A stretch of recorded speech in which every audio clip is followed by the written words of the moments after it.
Yes, sir. Yes, sir. Yes, sir. Y'all know who this is, man.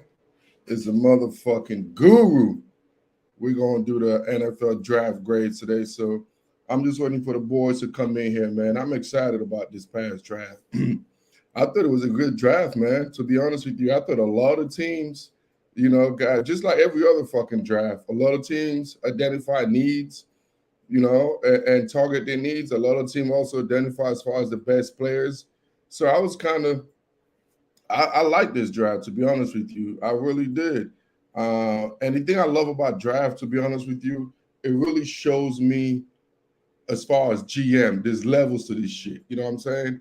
It's like because drafting is not about the coaches and all that. Really, the drafting depending on the organization, but drafting decisions are GM decisions. You know what I'm saying? Coaching decision comes during the game, during the season. But as far as player personnel and all that, it really shows me how smart or how in tune organizations are as far as with the coaching staff, with the scouts, with the front office staff. So I really like drafting because it shows you the cohesion between, what I'm saying, the coaching staff and the player personnel grouping. And if you see a real good cohesion, that always is basically a sign of success. You normally see that. You see a high level GM, most likely you're going to see a high level coach. You know what I'm saying? It's not too often you don't see the one or the other. And here's one of my guys right here, man. So Justin, I want to introduce Justin to the tap, man. My guy, Justin. Let me get you in here, man. Hey, what's up, Jay, what's Guru? up, about? Man, it's been a pleasure. Finally, y'all, look, I got to talk about this guy, man. Y'all, you guys are my audience out here. This guy is my nemesis slash best. You know how it is. Your nemesis become your bestie. One of my great content producer over here, man. Justin Marvel. First of all, I don't really like a lot of this shit he says, so I'm gonna put it straight up. I don't like 99% of the stuff that comes out of his mouth. I don't fucking like, but I respect him though. I respect his knowledge of the game. So Justin, what's up, brother? You don't like a lot of what I say because you know I speak the truth about real football and not this fancy crap that y'all like to call football. That y'all watching football now in the 2010s and 2020s. Football started long before that, and that's why you don't like what I got to say. But no, honestly though, what I got to say is that of all the content producers that are out there, like you do put in the work, and that's why they call you Guru's Film Room. Like you do watch videos and you do put in the work. And I'll tell anyone right now, when I was going through the draft, the first person I messaged when it was checking our draft picks is I showed up Guru immediately. I pulled up Instagram, message Guru, say, hey, what do you think about this kid, Lucas Van Ness? What do you think about Luke Musgrave? What do you think about Jaden Reed? Like immediately hit my guy up because this guy watches film. He watches college players. He knows these kids. Hey, you know what? Like I said, there's 99% of shit I don't like. He started with shit I don't like, but he end up with the shit I do like. That's what I love about my guy, Justin, man.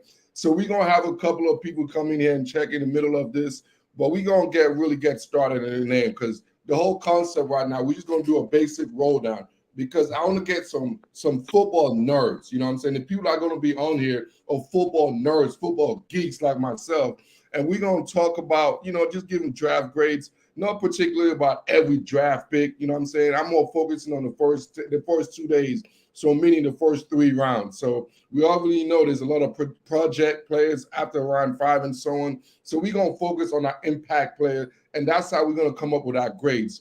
And just to let y'all know, I have my grades, but Justin don't know my grades yet. I don't know his grades. So that's why I get, and some of the other guys is gonna come on the show. Like I don't anticipate. I don't know any of their grades. So the way we're gonna organize this, we're going by the divisions. All right. So we're gonna start up with first with the AFC. So the AFC East. So let me put this down for you so I can show you the screen real quick, Jay. I got to get the screen because I know you might not recall some of the guys. So I got a screen. I'm gonna share the screen so you can remember some of the guys in that division that was drafted. All right, so we're gonna start with first of all, we're gonna start with the Buffalo Bills, man. Do you see the screens up there? I can see it. All right, perfect, man. So The Bills drafted tight end Dalton Kennard, and also second round Cyrus Torrance, and third round Dorian Williams. And obviously, like I mentioned, we're going to focus on our first 3 rounds and do our grades. So with that said, what is your grade and what is your opinion about the Buffalo Bills draft class? I'd give it a B plus. Because again, and this is going to sound bad. I'm going to keep repeating this. Having been a Packer fan for almost 30 years, right? You get to understand that there are certain positions that you value more so than any other. Because I'm not a person who believes in drafting by need. I always believe in drafting the best player available more so than anything is. And Dalton Kincaid came in with a very, very high draft grade as a tight end. It was a deep tight end class, right? So when you get somebody like him on an offense, I've told you this over and over, Guru, that needs diversifying, that this offense has become too Josh Allen centric. So having somebody like Dalton Kincaid that gives an added layer to this offense, and like you know me, Guru, I love running the football. And when you can get an offensive lineman, when you can get an offensive guard, that again right side in the draft, like I am going to take that. I don't know much about the Tulane linebacker, and I know in today's game, is it inside linebacker or is it outside one, Guru? So inside, outside. Inside out. Oh, my guys. Oh, I didn't even see you down there. So, like, here's the thing, right? Like, in today's game, where Guru will tell you, like, running game is not as emphasized as much. Inside linebackers really aren't as valuable as they would have been in the 90s, early 2000s. But again, I am one that, with high draft grades. So right now, I will give this draft, I would say a B plus. And go ahead, my man, just jumping in here. Sports PSP, bro. Appreciate you joining us, man. As always showing love. So we literally just started. We're starting with the AFC East and with the Buffalo Bills. So obviously we're focused on the impactful players in a sense, the guys that we think are impactful, high value draft. So the basically the first 3 rounds. So Justin, obviously, I don't like what he said. Like I told you, we're gonna get into that quite a bit. I'm not gonna like a lot of this shit Justin's gonna say. We talking about that's because he's speaking the God honest truth, which you don't like. Oh, great. Now we got a Justin support. Like, that's why I got those guys in there, because I always bring people that don't know what the fuck they're talking about, because when they go against me, they don't know what the hell they're talking about. This is coming from the same dude who didn't want Lamar Jackson to get his money, and now he got his money. Now you're talking. My job is to put some sense into these nonsensical characters. That's why I brought them up here. So obviously, Justin talking about I want to draft the best players. I don't draft needs. I don't know where that nonsense came from. You know what I'm saying? Wait, hold on. Before we go, do you want me to explain why you draft my best player available and not my needs? Well, okay. I'm going to give you your chance to explain that nonsensical sense. Or if I have needs, I don't have to worry about my needs. I'm going to draft the best player. What if I already have the best quarterback? You know what I'm saying? What am I All right, but hold on. Yes, I'm going to explain why always, right? And again, obviously you have needs, right? But you always should be pushed by the best player available. And obviously, if it's a situation where it's redundant, you slide out of a position to where that best player available meets need. But drafting via need always leads to you overdrafting players. And I'm going to give you 2 prime examples. This is why Guru does not watch enough football to understand what I'm saying. 2 years ago, Dallas Cowboys, everyone thought the Dallas Cowboys needed a corner. There's every, you have to get a corner. And Guru will know this particularly because they were targeting his favorite player in that draft at that time in Patrick Surtain Jr. Everyone said they had to get this kid. They had to get this kid. And Denver snagged him before. And what did Dallas do? Dallas traded back and they said, they got to get J.C. Horner. They have to get another corner. Dallas was smart. Why reach for a corner in that position when the best player in the draft is still available in Micah Parsons? They got Micah Parsons. And I remember when they drafted him and said, this is easily the steal of the draft because this player is the best player available. This player is going to be defensive rookie of the year. And what happened, Guru? Won defensive rookie of the year and made back-to-back Pro Bowls and first-team All-Pros. But they also needed a pass rush. They needed somebody who can get after the quarterback and get corner was their primary need. But they said, fuck that. I am going for the best player available. And we have not heard about them needing a corner since, because this kid has easily become the best player in the draft. No, And on hold on, top Guru. of that, Trayvon Diggs has gotten better. And now you also got Stephon Gilmore, high character, instincts. So this is good for Dallas moving forward. So So imagine, hold on, and what the most prime example of always drafting best player available in my own organization, 2005 Guru, I had a who will go down as a top 10 quarterback of all time, still playing high level football in Brett Favre. The best player in the draft slid all the way to 24.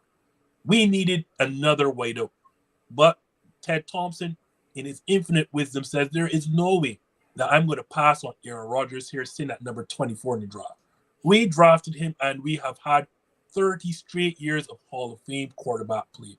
You do not pass up the best player available. enough of your don't try to influence the kid. That's what I mean. This guy try to influence the kids with some nonsensical bullshit. How is that nonsensical? Let me tell you, because the first damn example used the freaking Cowboys. Oh, they got Michael Parsons. And we know the weakness of the Cowboys defense and why they went and got Stephon Gilmore. Since they drafted Parsons, what do we always see? The opposite of Trayvon Diggs, they needed help. They needed help. And guess what they did in the offseason? They went and got themselves a corner because they needed a corner years ago, but they didn't get a corner. And years later, guess what? They still were looking for a damn cornerback. So are you saying they should have drafted a corner over Micah Parsons? I'm just saying, you saying they got the best player, but that best player didn't help solidify their need, which was a corner. What did they want to get this offseason? A corner, but okay. But, and how long have they needed a corner? But and they get the corner, you would have given up Micah Parsons. Like what would I rather have? The most impactful defensive player in the league right now, or a corner? Like, are we? Hey, I'm not gonna let you distract me. We're gonna have a long show. We just got started. So go ahead, my man. Go ahead, man, sports, and talk about your Bills great, because you got this. What Justin does, he likes to get me to just confuse. I think Justin spoke the truth. I think, given the fact, first of all, he spoke the truth. You speaking delusion. That's what we know for a fact. First of all, the offense is too heavily reliant on Josh Allen. That's been the problem. They got to give him more of a running game. I did like the fact that they drafted Dalton Kincaid, another weapon. That's Dallas's loss, because they should have gotten a tight end, and unfortunately they didn't in that one. So you step up with the offensive line. You get Secret Torrance from Florida. You add in another wide receiver from Florida, Justin Shorter, another offensive line. You give enough protection for Josh Allen. I would say this is a B grade, in my opinion.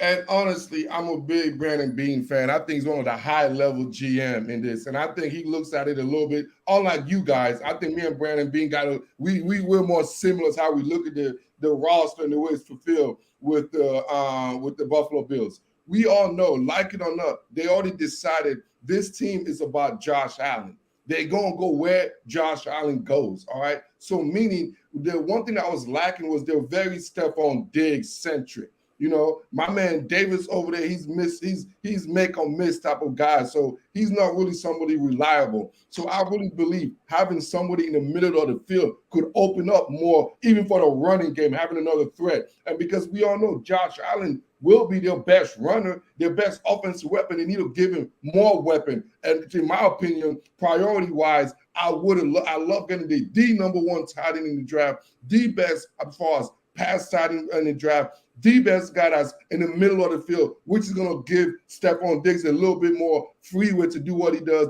which is going to open up more, because when they do spread you apart, because they are a spread team now, you got to realize, identify your own team. This team is a spread team. Y'all want them to be to get a running back, because y'all think I never think we needed a running back. Well, but y'all think the running back is what they're missing. But at the end of the day, when I watch the games with the Bills, the last couple of years when they lost in the playoff, it ain't because of a lack of running game. I think it's because of a lack of another weapon to go with Stephon Diggs. I don't think they need like a transcendent running back. All that we're saying is they need a running game to some extent, because you can't heavily rely on Josh Allen to throw and also run the football. Josh Allen runs into a lot of contact as a physical runner as he is.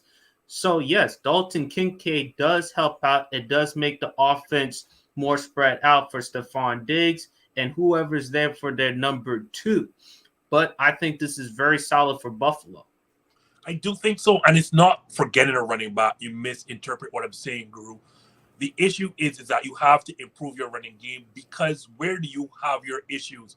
It's every postseason. And if you can't keep the high scoring offenses off the field, then you're going to have a problem. Like, it gets cold, especially in Buffalo, and I know that they're going to build that indoor stadium at some point. But in that weather, you want to be able to control the clock. Look at the teams that have beat you recently. You've lost to Patrick Mahomes. You've lost to Joe Burrow, and all because you're not able to control the clock and keep those teams on the side of the field, because everything is Josh Allen. Like Sports said, like, at some point you're gonna have to start protecting your quarterback. You can't have him being your main threat, because you know it's gonna keep wearing on you. You don't want that situation over and over again. That does not win NFL games in playoff time. Like, you have to be able to control the clock, keep Patrick Mahomes, keep Joe Burrow on the sideline, keep Lamar Jackson whenever he gets there on the sideline, and you have to protect your quarterback in terms of stop taking these massive hits. See, and I understand that, but if you go more in depth with the way the Bills play the game, I don't necessarily, because we know Josh Allen's an amazing running quarterback, so let's don't act like he's not. So I don't necessarily think it's those intermediate, it's those 3rd and 5 and 3rd and 6. You know what I'm saying? That happens to me. It's not about the running game. It comes down to a guy like it. That's a tight end. That's when you need an elite tight end, because those are the guys that move the chain. You talking about keeping those guys off the field. You need a chain mover. And Stephon Diggs is really not a chain mover. It's only Josh Allen. You got yourself a Dalton Kincaid. Now he become a chain mover, which will keep those high-powered offense off the field. I don't think they got to change their offense to get a running game. I think they got a stable of running backs already. I think that they needed somebody in the immediate side of the field, and I think that's what Brandon Beane identified. And once you have the ability to get the number 1 tight end in the whole entire draft, who could be a all-pro type tight end, elite tight end, and is set, I believe they hit the jackpot, and I believe they traded up for a good reason, and I would have done the same thing as Brandon Beane. And with that said, and also getting Cyrus Torrance, I will give them an A-, high B+, A- grade. Fair enough. So, any more takes before we move on to the next team in this division? I'm starting to realize more and more. You're becoming more of a hater nowadays. Oh my goodness! Oh, that's the perfect movement. We're going to number 2, because I got Justin's buddy over here just talking mad shit. You know, that's what they do. So let's talk about the New England Patriots. Obviously, we saw the draft, what they did with Christian Gonzalez, Keon White, and Mateo Maui. You know what I'm saying? I'm the worst pronunciation guy. So what do you all think about the Patriots draft? And we're going to start with you, Sports VSP. I like it. I like Christian Gonzalez though, but I felt like they need in the defensive part, but they needed more depth as far as with the wide receivers. Okay, they got in Keyshawn Boot. They also got in Demario Douglas. At the end of the day, it all comes down to is the offense. And this is on Bill Belichick, because now you finally got rid of Matt Patricia. Bill O'Brien's the offensive coordinator there. So he and Mac Jones, I expect Mac Jones to have a better year because of his familiarity with Bill O'Brien. I did like the Georgia Tech defensive end, Keon White, offensive lineman, Antonio Maffei. So this is really solid for New England. I give it like a B-.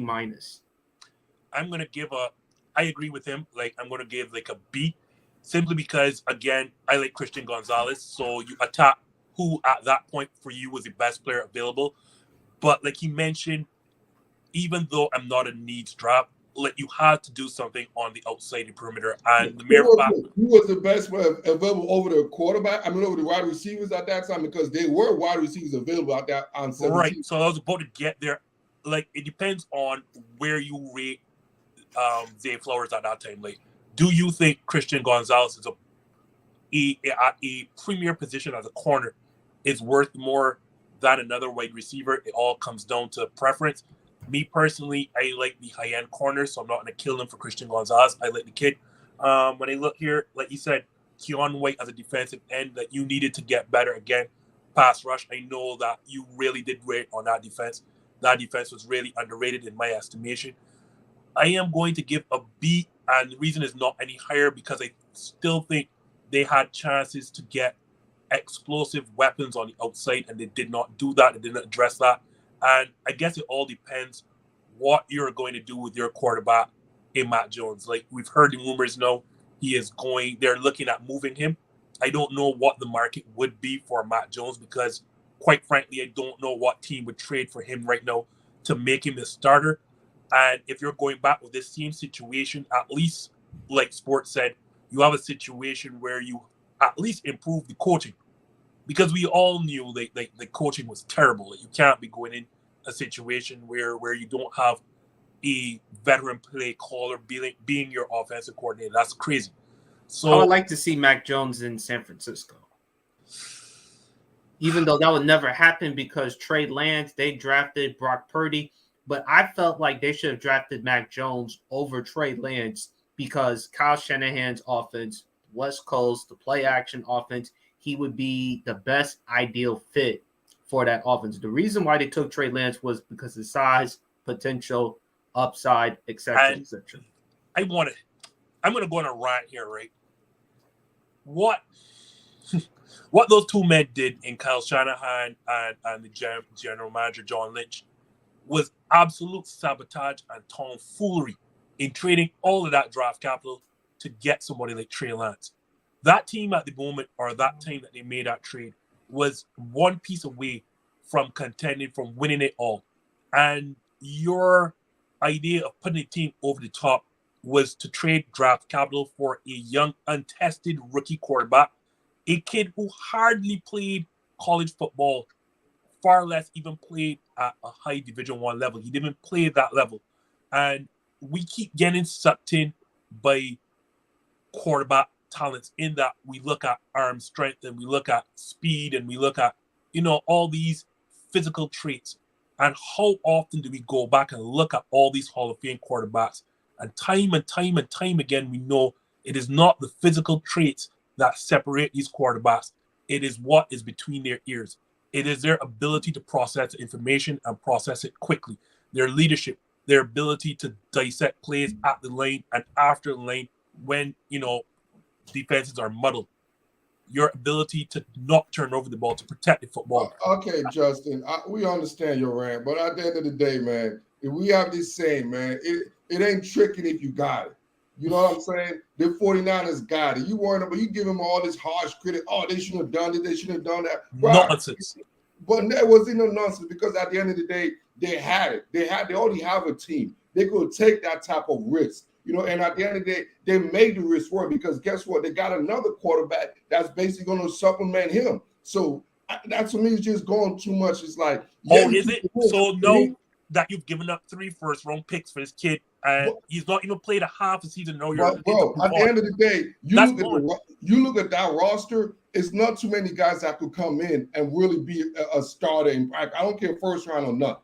You look at that roster. That roster is a veteran-led roster. It's hard to even a guy like Kingslaw has to get in a rotation. That roster is deep, bro, and they took a risk because they're like this. I don't give a fuck. Ain't no first round 21, 22-year-old kid is going to come in that roster and make us be a Super Bowl champion. So that's my point then. So if no 19-year-old, 21-year-old, 22-year-old is going to come and make this a championship roster, why are you taking valuable draft capital, 3 first-round picks to move up against for a kid? Because at the end of the day, it's not in the last 3 because they looked at it. The roster was so nice that they were like in this mindset. We could afford to throw away 3 first-round picks because we're still going to be good. And in my opinion, who was it?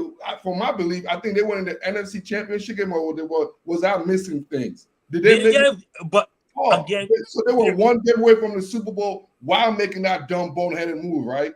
I'll tell you this. I will bet you if John Lynch and Kyle Shanahan don't get this team to a Super Bowl next season, both of them are going to be fired.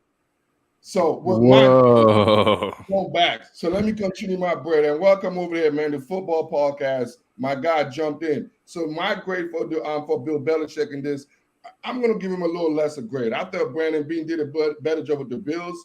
I'm going to give him a lower grade. I'm going to give him a C+.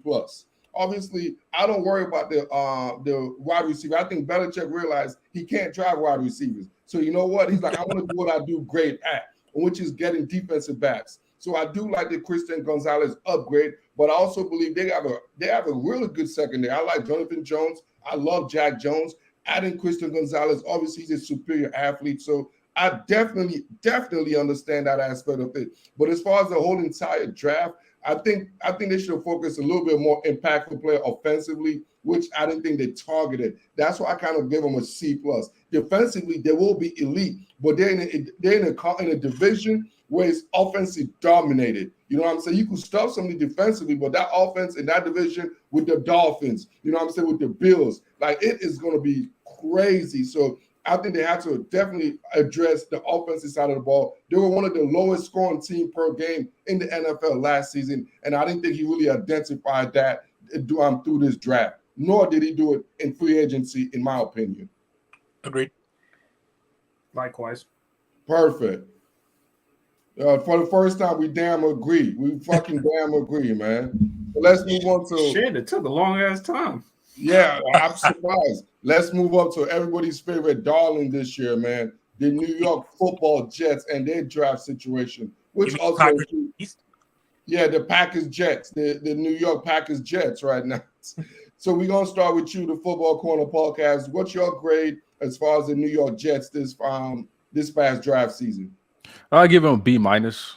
They address a big concern what Robert Saleh wants to do. He wants to replicate what he had with the 49ers and their defense. The reason why their defense was so nice and so strong is the rotation of first-round pick pass rushers.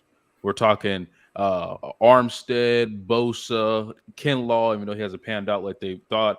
But he wants to replicate having multiple guys, fresh guys. So he got Jermaine Johnson last year out of Florida State, and he just got Wilma Dardo the fourth in this draft. He wants to, and you already have Quentin Williams from Alabama on that offensive line, who was a Pro Bowler last year. So what Robert Saleh wants to do, most people didn't like the Iowa State pick, but if you go look at the tape when he was in college, he was very dominant in college. You can say, well, he's playing weak competition, but he can't control the competition he plays. If it's weak competition, you should dominate. That's how it should be. So I give him a B minus. I thought he addressed all the needs they need to do. They got offensive linemen. They got another running back because of the injury to the running back they drafted last year. So I think it was a B minus. Yeah, and I'm going to confirm. I definitely like that grade. So I'm going to agree with that grade. I think obviously the biggest thing was the Aaron Rodgers situation. I love the Will McDonald pick. I think he's a high-level pass rusher. He's going to bring that depth and explosion. So everything you said, I totally agree with you. And obviously they attack the offensive line because, you know, obviously they got Aaron Rodgers, so they got to attack and protect him. So I like the fact that they attack the offensive line. I think this is a high-quality draft, man, to be honest with you, what he did. And Joe Douglas is a fucking beast. So I think with the Aaron Rodgers thing, that would have basically me give him an A in the draft. You know what? I'm going to take that back. With including the Aaron Rodgers, I'm giving those motherfuckers an A in this draft because I think they identified exactly what they needed and they got what they needed. And honestly, I think this team is going to be better because of how they drafted the last couple of years. Joe Douglas is one of the best drafting GM in all of football. So with that said, I see you, Justin, over there with your hands down because I know you got something. You got some bullshit you got to say. So I want to listen to your shit. I keep telling you all about this needs thing. Like, okay, first thing first, I'm glad that they went after pass rusher, right?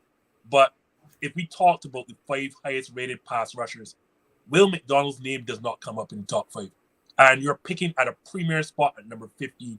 I don't mind you going after pass rusher because I do agree he wants to replicate what was in San Francisco with those fresh bodies that's coming at you in waves. But, like, I'm taking Nolan Smith each and every time over him. Did we lose him? Yeah, I think he feels good because we don't want to keep hearing his nonsense. Go ahead, PSP. Continue, man. I give this a B plus because. Oh, sorry, I'm still. I think we don't want to hear your nonsense no more. Because you talking about Nolan Smith and all that. No, I'm not done here. I'm talking about arguably the historically best college defense in the Georgia Bulldogs, and you have one of the 4 best players on that team in Nolan Smith, and you let him fall past you, like, you're crazy. He performed at the SEC at extremely high level of football, and if you're dominating in the SEC as a pass rusher, then they want to see you. And there is no better indicator for future success than past success. Now, I will agree. I like taking, you know me, Guru. If you can get an offensive lineman for the Big Ten, that is it. So Yeah. taking the Wisconsin center in round 2, that's awesome. Awesome, sorry. So I'm gonna give him a B minus C plus, simply because if you're going to take a pass rusher, you can't take this kid and you have higher graded pass rushers on the board like a Nolan Smith. Like that's madness. Oh, this guy's mad. Go ahead, Sports PS, because my ears is bleeding, man. This guy's mad, man. I give it a B plus because I feel like the defense is still where it's at. You get a pass rusher, and more importantly, you address the offensive needs. You add in a center from Wisconsin. You add the offensive tackle from Pittsburgh because, of course, the quarterback you currently have in Aaron Rodgers. So that gives him at least enough time in the pocket. They did get a running back just in case, no matter what happens to Breece Hall, you still have him as a replacement. I like the tight ends that comes from Old Dominion. So I think this is a B plus. We just got our guy Sebi Podcast joining us, so we're gonna move on to the next one, and we're gonna get you on the next one, Seb. You're gonna catch up. So now let's talk about the Miami Dolphins. This draft was obviously lacking in quantity because of trade situations. So Sebi, since you just started right here, so give us your grade for the Miami Dolphins draft. I like what the Miami Dolphins did. Definitely in the offseason. What I like about the NFL is, and what these teams have done, is they use the free agency to address some of their needs. So they got the prize free agent and Jalen Ramsey and whatnot. And then they used the draft to address certain needs that they got. Like, a huge need was obviously tight end, because, they let Mike Gesicki go to one of the division foes and the New England Patriots. I like the fact that they addressed running back. That was also a need for them too. And then I think they're really solid in that secondary, so they try to shore up some depth on that line on the defensive side of the ball for Coach Mike McDaniel's squad. So I give them a solid B minus. I would have still liked to see they get a couple more offensive alignments to protect injury prone Tua Tagovailoa, but nevertheless, I think they did a pretty decent job. So I give them a B minus. All right, so let's go to you, Justin, before we go down, because we know you got a lot of shit to say. Right, like I don't know how to grade this without them having a first round pick, and like he said, like going out aggressively and getting Jalen Ramsey. That's I like that move, so I won't complain about them not having a first round pick. My only issue with this draft, again, is that they didn't address offensive line earlier for 2 particular reasons. One, not just because of the Tua Tagovailoa injury situation, but also Mike McDaniel, you must remember, was the running game coordinator in San Francisco, and that's what they do. They live and die by the run game. And for whatever reason, they could not replicate that in Miami. Like, Miami is one of the worst shots in all of football, and I just could not understand why. So I would have loved to see a lot more run pushers up front. I thought they should have addressed that, simply because those 2 situations. So I don't know where to put them. So because I don't know, I'm going to give them a B minus just because. Oh my goodness! You don't know, you give him a B minus. You give the other guys, a B minus. His grading scale. Go ahead, Sports PSP, man. I know you went to the same school as fucking Justin, so I expect your grade to be as trash as his. Why you gotta fucking bring me into this shit? Yeah, you back in. All right. I'm gonna give this between B minus C plus. Here's why. I did like the Cam Smith pick from South Carolina, cornerback. You also have Jalen Ramsey there. Jalen Ramsey can also mentor, guide him as well. I am kind of shocked, though, that they did not get offensive linemen given Tua's durability history. So that was a miss there, except in the 7th round. I thought, like, early on they should have gotten offensive linemen. but I'm gonna give this at least a C plus. Elijah Higgins, I like him. Certainly, they needed tight end help now that Gesicki is gone. He's now in New England. So this is some solid moves, but at best B minus C plus.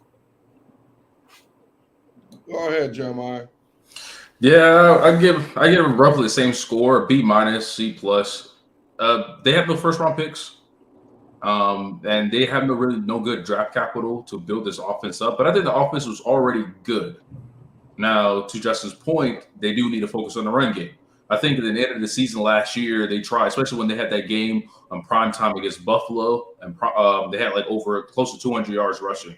So they can run the ball if they choose to, but I think they only had one running back, and that's Raheem Mostert. But I think getting Devin A-Chain out of Texas A&M, I think getting him in the backfield, a guy who ran a 4.3, because this offense is all about speed. All right, it's just speed everywhere. I think having two guys who can run a 4.3 in the backfield will give them a 1-2 punch, and I think their running game will benefit. But all bangs on is Tua going to be healthy. I think they should go get a veteran backup that could actually play games and win games despite not having Tua, because the league is all about quarterbacks. And if you're going to battle in AFC, you got to have a dog, okay? Every team in AFC got a dog that's going to compete for a Super Bowl, all right? Whether it's the Jets with Aaron Rodgers, Pat Mahomes and the Chiefs, Joe Burrow, etc. You have to have a dog at that position. And I think Tua being injury prone, especially what happened last year, makes it a liability for the Miami Dolphins to be good. Should they have drafted a quarterback? And I was just gonna say that.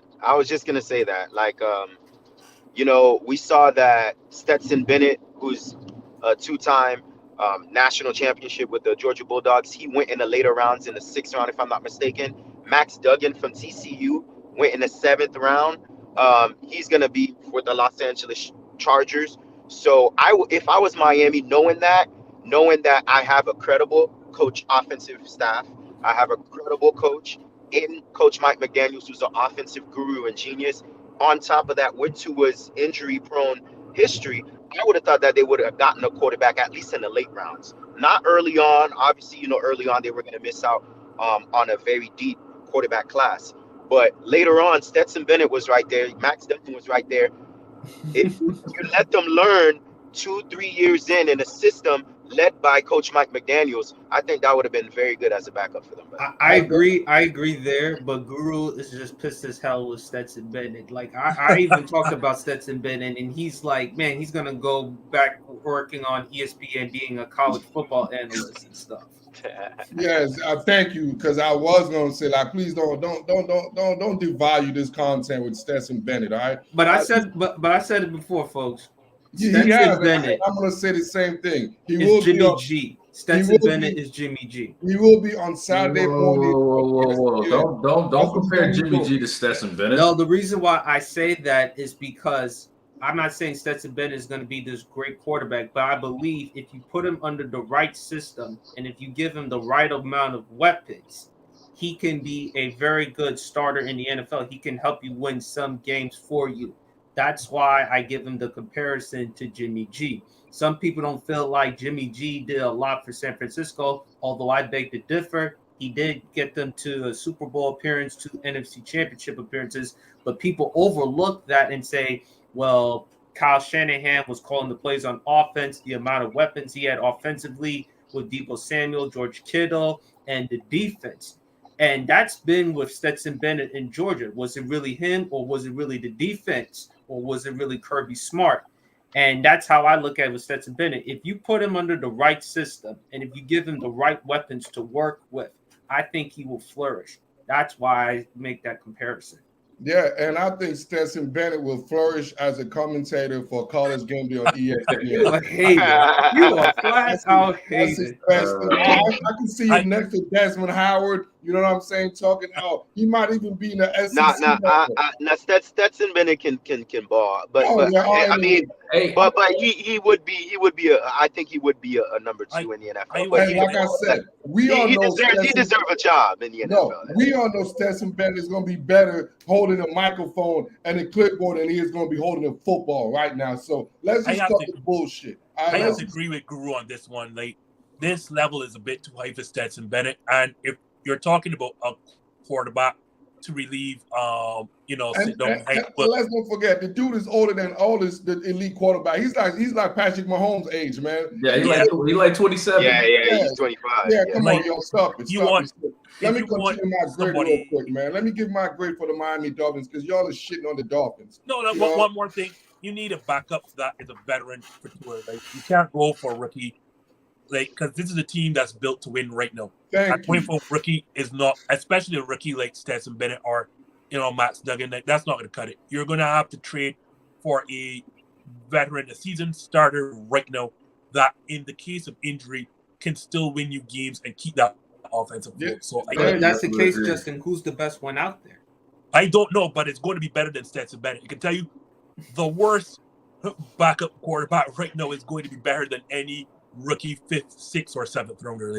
Man, I'll get a Colt McCoy or something over Stetson Bennett. There's somebody out there, dude. There's always somebody out there doing preseason. So, anyways, let me continue this because you guys are going off topic, talking about Stetson fucking Bennett like he's worth all this talk, man. But the Miami Dolphins, I thought, considering the draft capital they had, I thought they hit it. To be honest with y'all, man, they needed a cornerback because if you all got to identify who the opponents they're playing this season, all that comes to play. You know what I'm saying? They're going to be going against some big-time offensive guys, 3 receiver sets. So I love Cam Smith. Y'all know I thought Cam Smith is a first-round great cornerback that they got lucky and slipped down to the second round. So I'm super high on Cam Smith. And also, I think y'all are devaluing the offensive line because Tua get hurt when the wind blows too fast. You know what I'm saying? It's like it's not as bad as y'all making it seem, dog. Every time somebody say boo, Tua, oh my God, he just jump and break his leg. So he's a pretzel guy. So I think the offensive line is legit. Obviously, y'all saw what they did towards the end of the season last year against the Bills in the playoff, how they ran through the Bills basically. And getting a running back like Devin, who's one of the top 5 running backs in the draft class. They kick the ball, man. The kid could really play. He could tuck in that ball. So considering the capital they had, man, I thought they did a hell of a job with the draft class, man. So in my sense, I give them a B. I think they're better than a C. Definitely better than a C. I can't give them an A, but I definitely give them a C. Wait, hold on. You told me about my grade of a B minus, and you just meant slightly above. Exactly. Above. You got that right. Above. Exactly. A B minus is not good enough, apparently. Yeah. Let's move on to the next division, right?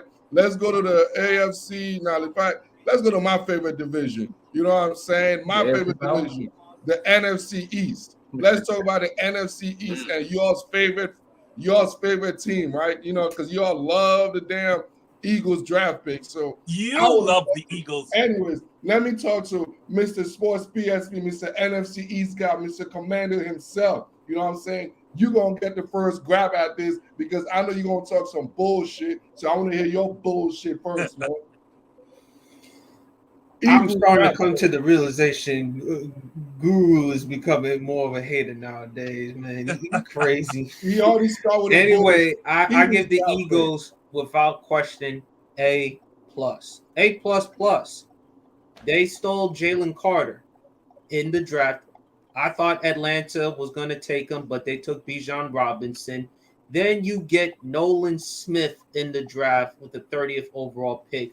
By the way, you did trade to get DeAndre Swift, another Bulldog. Matter of fact, we should call them the Philadelphia Bulldogs. That's what we should be calling them from now on, the Philadelphia Bulldogs.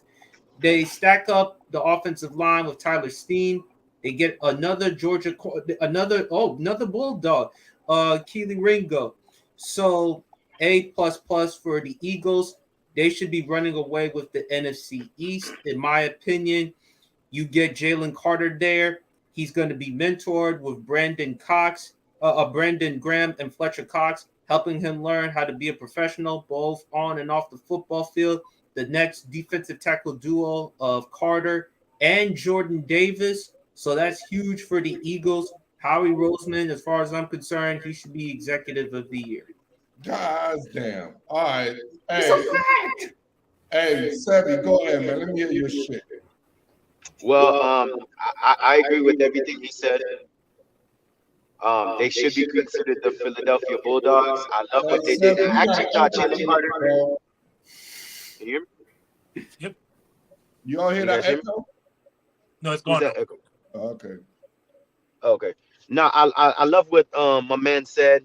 I give the Philadelphia Eagles an A. I mean, they like it's wow. Howie Roseman is phenomenal, man. You get Jalen Carter at the 9th pick. You trade out with the Chicago Bears. I don't know what the Bears were thinking. You let that guy slip to Howie Roseman's hand at 9. You go out and then you get Nolan Smith at 30. I love what they did and got a the other Bulldog Ringo. And you got DeAndre Swift.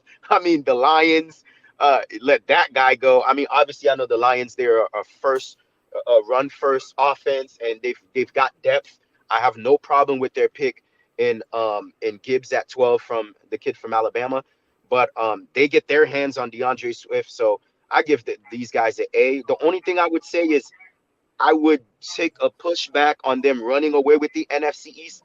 For history tells us that the NFC East never has a returning, division winner, and also it's always competitive. I actually like what the Dallas Cowboys did too, so I wouldn't say that they're gonna run away with it, but yeah, flat out an A. I mean, All right. Howie knows what With he's doing. some sense. Appreciate that, man. Let's go with another guy with some sense right now, man. Jeremiah, you got some sense. Let's go. What you got to say about the Eagles draft grade, man? Oh, it's easy. It's an A+, hands down. Two A+ and one A. All right, go ahead. So, like, what we're talking about here is a team that led the league in sacks, right? You give away Jerron Hargraves. Okay, that's cool. But you bring back a Super Bowl champion and Brandon Graham. You bring back a Super Bowl champion and Fletcher Cox.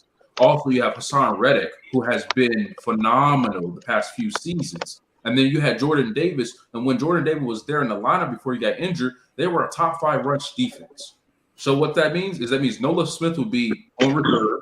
That means he'll be coming in to relieve the veterans. That means Jalen Carter will be coming to relieve the veterans. Now, one thing I would like to say about Nola Smith, this is like a guy who could be a A+ draft pick, or he could be a F, right? So I'm a Jaguars fan. I've seen this. Trayvon Walker went just out of nowhere, measurables after the combine. It was like, you have to draft this guy because he's an athletic specimen. But one thing I watch when I watch him every game, it's like he's really good at run defense. That's what Georgia Bulldog did. You could have run on that D. But he lacked pass rush finesse. He lacked moves. All he had was a bull rush, which every offensive lineman wants a bull rush. And that's one thing I fear about Nolan Smith is that he was the same guy who was very explosive, very athletic, but does he have the tools in the bag, the skill set in order for him to maneuver around offensive linemen? Also, a draft pick no one talked about, the safety out of Illinois, a university that's just pumping out DBs, Sidney Brown, right? I thought this was a steal since they lost both their safeties and Epps, and they lost the guy who went to the Lions. This team is going to be legit, and they're going to win 14 games again next season easily. Go ahead, Justin. I'm not going to hit on the things that you all said, but I will say this Georgia defense was one of the greatest in the history of college football. I know you've had 4 of the best players on that team. So there's nothing to be said about Jalen Carter and Nolan Smith. You grabbed them in the first round. But I'm tired schooling Guru about how football games are won, because Guru is a guy who likes to look at all of these fancy playmakers. He likes wide receivers. He likes running backs. He likes tight ends. And DBs. I keep telling Guru, football games are won in the trenches. That is where football games are won, and that is how the Philadelphia Eagles have continually built their teams, from the inside going out. So again, they address their depth on the defensive line, Nolan Smith and Jalen Carter, and the very next pick, Alabama offensive lineman. Like, you can't go wrong there. That is the strength. And I hate you talking nonsense, Guru, about, the strength of this Eagles team is the secondary. That is utter and complete bullshit. The strength of the Eagles are their 2 lanes. Their offensive lane is arguably the best in football. Lane Johnson, Jordan Mailata, and the Kelsey brother, Jason Kelsey, up front. And then we just touched on the defensive lane. And what did they just do? They got better on both lanes in the first 3 picks. So what do you grade it, man? We tired of your soliloquy. What do you grade this dude? You ain't tired of soliloquy. It is an E. this was the second best draft. By there was only one team that was better in this draft. So yeah, I'm giving the Eagles an A. All right, so you finally make a little bit of sense. So yes, I agree with that. I give them an A minus. What? Yes, because you guys are all hoopla about Jalen Carter. What I noticed about Jalen Carter, a lot of y'all are falling in love with this kid, but I see a lot of red flag that scared me with this kid, and I think that's why he was dropping, man. It's like, first of all, the kid, his weight is an issue for me. When you're that big of a kid and you got weight issues, especially during the draft season, during your pro day, you got big, fat, and tired. I don't like that. There's red flags. I don't like his motivation. I don't think he's a really highly motivated guy. He just lost friends in a car crash. Okay, look. Yes, and he was dealing with a lot of stuff off the field. You don't think that played a factor as far as the weight gain? See exactly what you just said. There's a lot of stuff off the field that scares me. That scares me. I can't sleep good at night knowing that what you just said. There's a lot of stuff. I don't care how significant, how little, or how big it is. Just the fact that they exist. That scared me shitless, and it scared a lot of GMs. And yeah, I wish kudos success from with Howie Roseman. Yes, but I don't feel if I was the Bears, I would have done exactly what they did, and with the Seahawks, with those other teams, I would have passed on this dude. Just the fact that I can't sleep good at night when he's off the facilities. I don't know what the hell he's going to do. So nevertheless, but when you have veterans like a Fletcher Cox, a Brandon Ingram, a Jason Kelsey, and Jalen Hurts, guys like that who can help him, mentor him both on and off the football field, I think this is the right type of decision for Philly to make. They had to invest. They did a lot of their due diligence. They know this is a dude who has some red flags, but at the same time, they don't want to pass up on that potential and upside.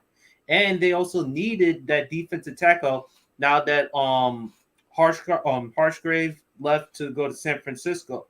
So I think this is really good on Philly's part, though. And I think with the veterans there, I think Jalen Carter should be fine.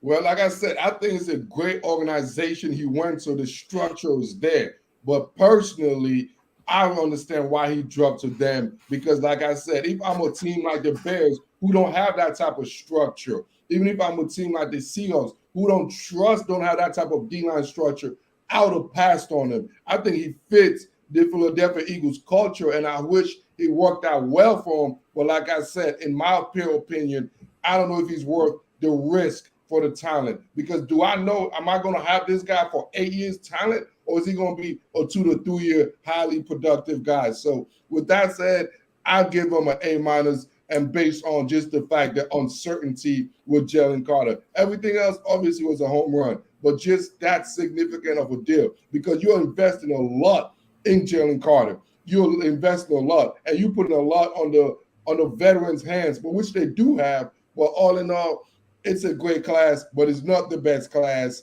in the whole entire draft. Don't forget, Guru, if you don't learn about your history, you're doomed to repeat it. Don't forget, in the 90s, you have a dude named Warren Sapp, who had a lot of question marks. Same position, people didn't want to take him. Now he's in the Hall of Fame. Randy Moss, Cowboys didn't want to take the risk because all the things off the field.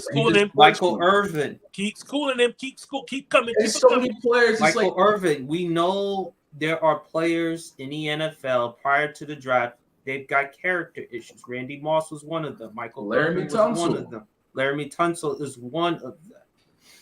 But in Philadelphia, and the thing I love about it in Philly, I think it's the place of second chances.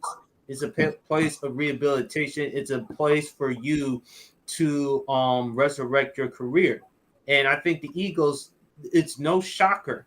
They've made decisions. Look at Mike Vick in 2009 after his incarceration from prison. Look at a lot of other things with the Eagles. So I think the Eagles knew exactly what they're signing themselves up for. And I think he'll be fine. That's a great point. I will agree. That's probably the best one I heard you said in 2 weeks, to be honest with you. And I watch your content. That might be the point you fucking made in 2 weeks, bro. But I like it. But like I said, I'm still sticking 10 toes down, and I want to see this kid. I want to see him in Philly. I want to see him because if you driving 100 miles an hour, I could bring in a Henry Ruggs. Y'all give me names, all that. I could have other names. Well, he wasn't going to go to Vegas. We know Jalen Carter wasn't going to go to Vegas. But yeah, like I said, Jalen Carter learned his lesson. Like, oh, this guy got off it and he made it. I could give you a whole bunch of names that had off it that didn't make it. But we're not going to talk about that. Alden Smith. But I'm not going to talk about that. But that's it. All right. Alden Smith made a bounce back when they came to the Cowboys.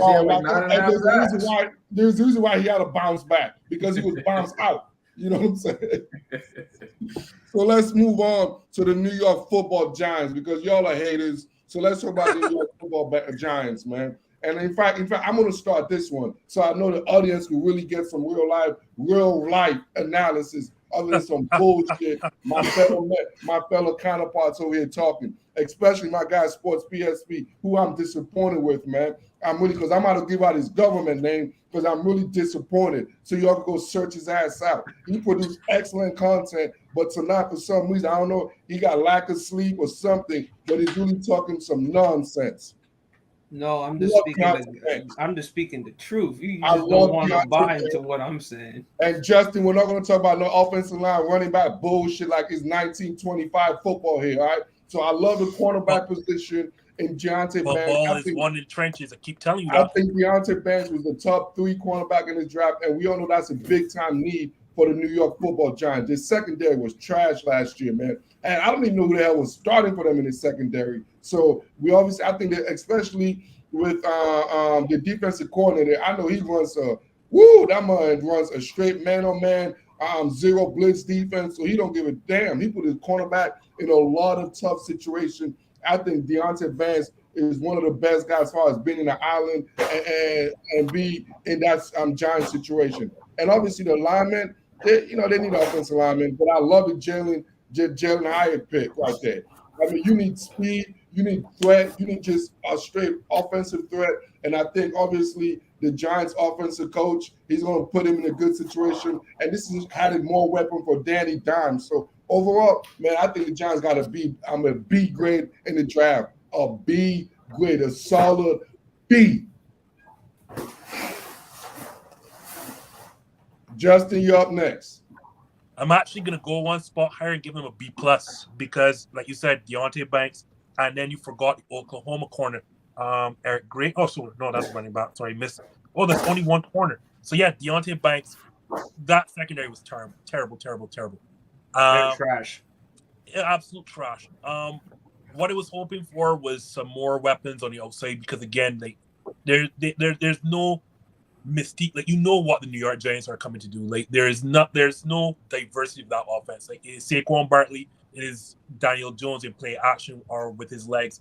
So I was hoping, I like the Tennessee wide receiver that they got, but I was hoping for a little bit more. But in addressing the corner and getting you can't go wrong whenever you've heard me say this, when you get a Big Ten offensive lineman, can't go wrong there. So I'll give it a B+ simply because they addressed the outside in terms of getting some speed and they addressed their biggest need in terms of getting the corner. So I'll go above Guru and say a B+. And going down the line. I give this I'm gonna actually go with Justin the B+. This is a really good one for the Giants. They got a cornerback. We all know how bad their DBs were last season. The steal for me was Jalen Hyatt. I actually would love to see the Chiefs with Jalen Hyatt because he could take the top off the defense, a vertical threat. But they finally gave Daniel Jones some help, some weapons. Eric Gray, no matter what happens with Saquon Barkley, whether they can reach the deal or not, at least they have a replacement for him. So I give this a B+. Okay, all right, that's good. I think you guys are wearing off, man. I think finally I'm talking some sense into those guys. You ain't talking shit. It took us about an hour, but finally I'm educating those guys, man. It took me a while, but they're learning. Y'all take that notes out. Jeremiah, you next, man. I hope you've been taking notes too. Oh, I was gonna go C+. Oh, I'll go B. How about that? Is that good? Is that good? That's good. That's good. Because I think the Giants had they had 3 major problems that no one wanted to talk about. So obviously it was a receiver in the DB room but it's the pass rush. I understand they drafted Kayvon Thibodeau, but he wasn't producing. He produced it late of the season. It seemed like he was kind of catching on, but he didn't catch on early. Dexter Lawrence was a Pro Bowler. He had 7.5 sacks, and he was the leading sack man on their team. Kayvon was 7.5 sacks. He was injured, so I did give him that. Also, he was injured, but also like 7.5 sacks is not going to cut it. I'm sorry. If you're going to play in a division where you got to go against Dak Prescott and Jalen Hurts, you need pass rush to get after the quarterbacks. You want to be able to win within your division and then focus outside your division. The NFC is pretty weak. You can get into the playoffs in the NFC if you're a Giants fan, but I think getting Deonte Banks was a big steal, especially as they lost their safety, Julian Love, to free agency. He's still on the free agency market. I'm surprised they haven't. No, he's not. No, he's not. He's back in Seattle. Oh, he Julian Love went back to Seattle. Okay, gotcha.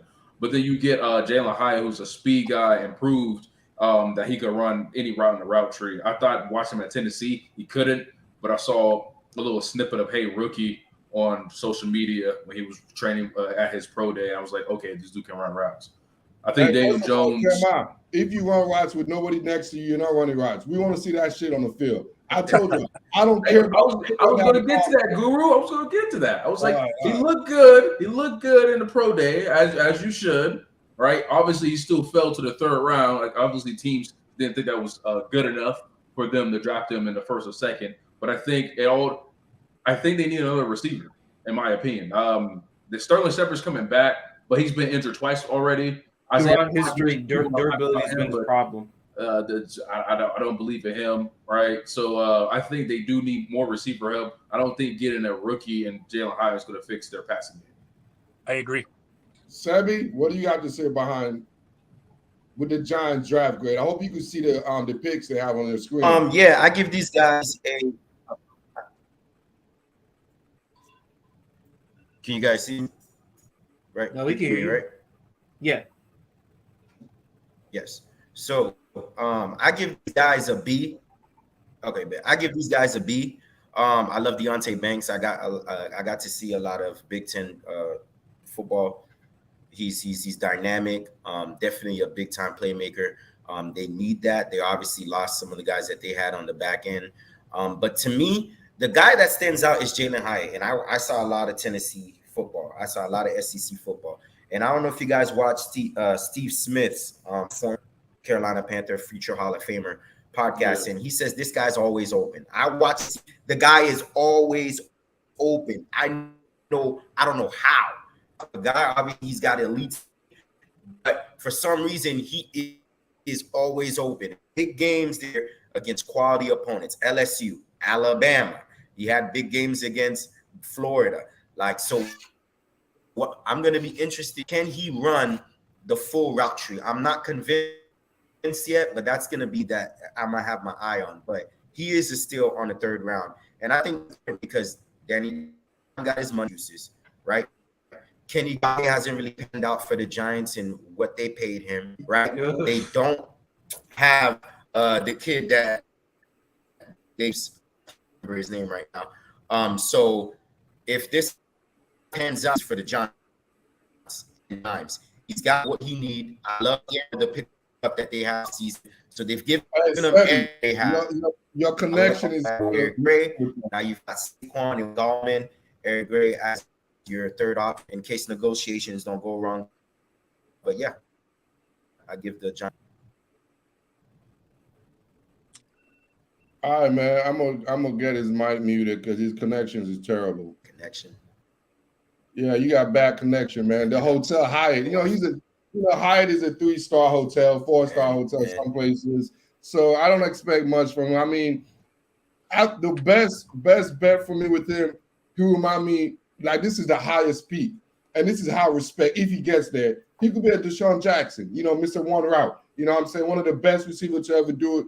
But he didn't show me, he didn't wow me. You know what I mean? There's nothing I really saw in films to show that he could be nothing better than like a Gabe Davis, to be honest with you. I don't think it's much of a difference to him and Gabe Davis.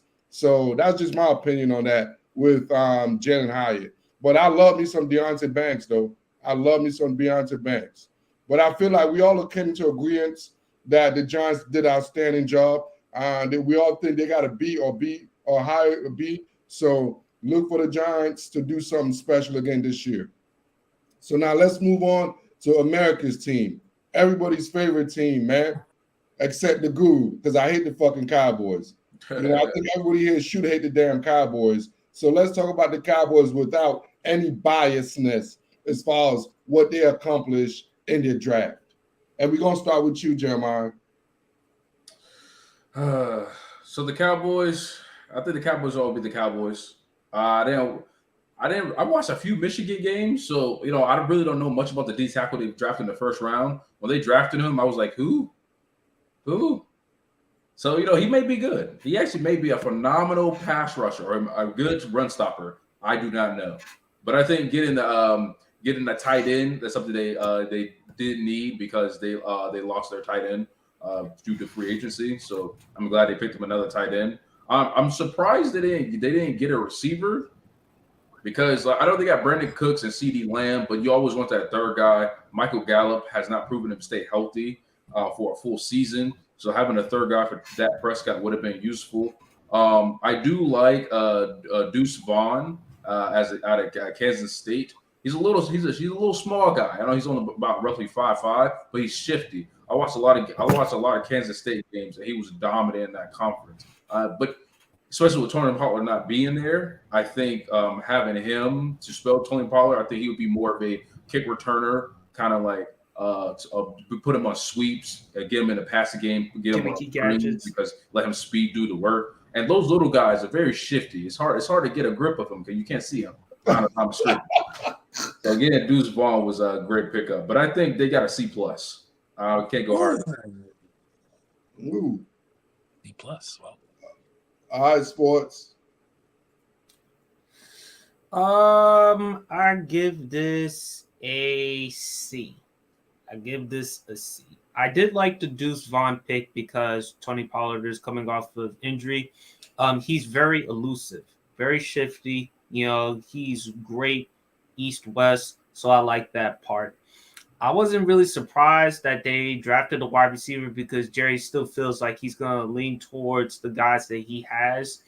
Luke Schoonmaker, okay, they wanted the tight end, but did you wanted him or did you wanted Darnell Washington? Because Darnell Washington was still available. But the reason why I heard that Darnell Washington fell because of apparent knee injury. So I give this at least a C.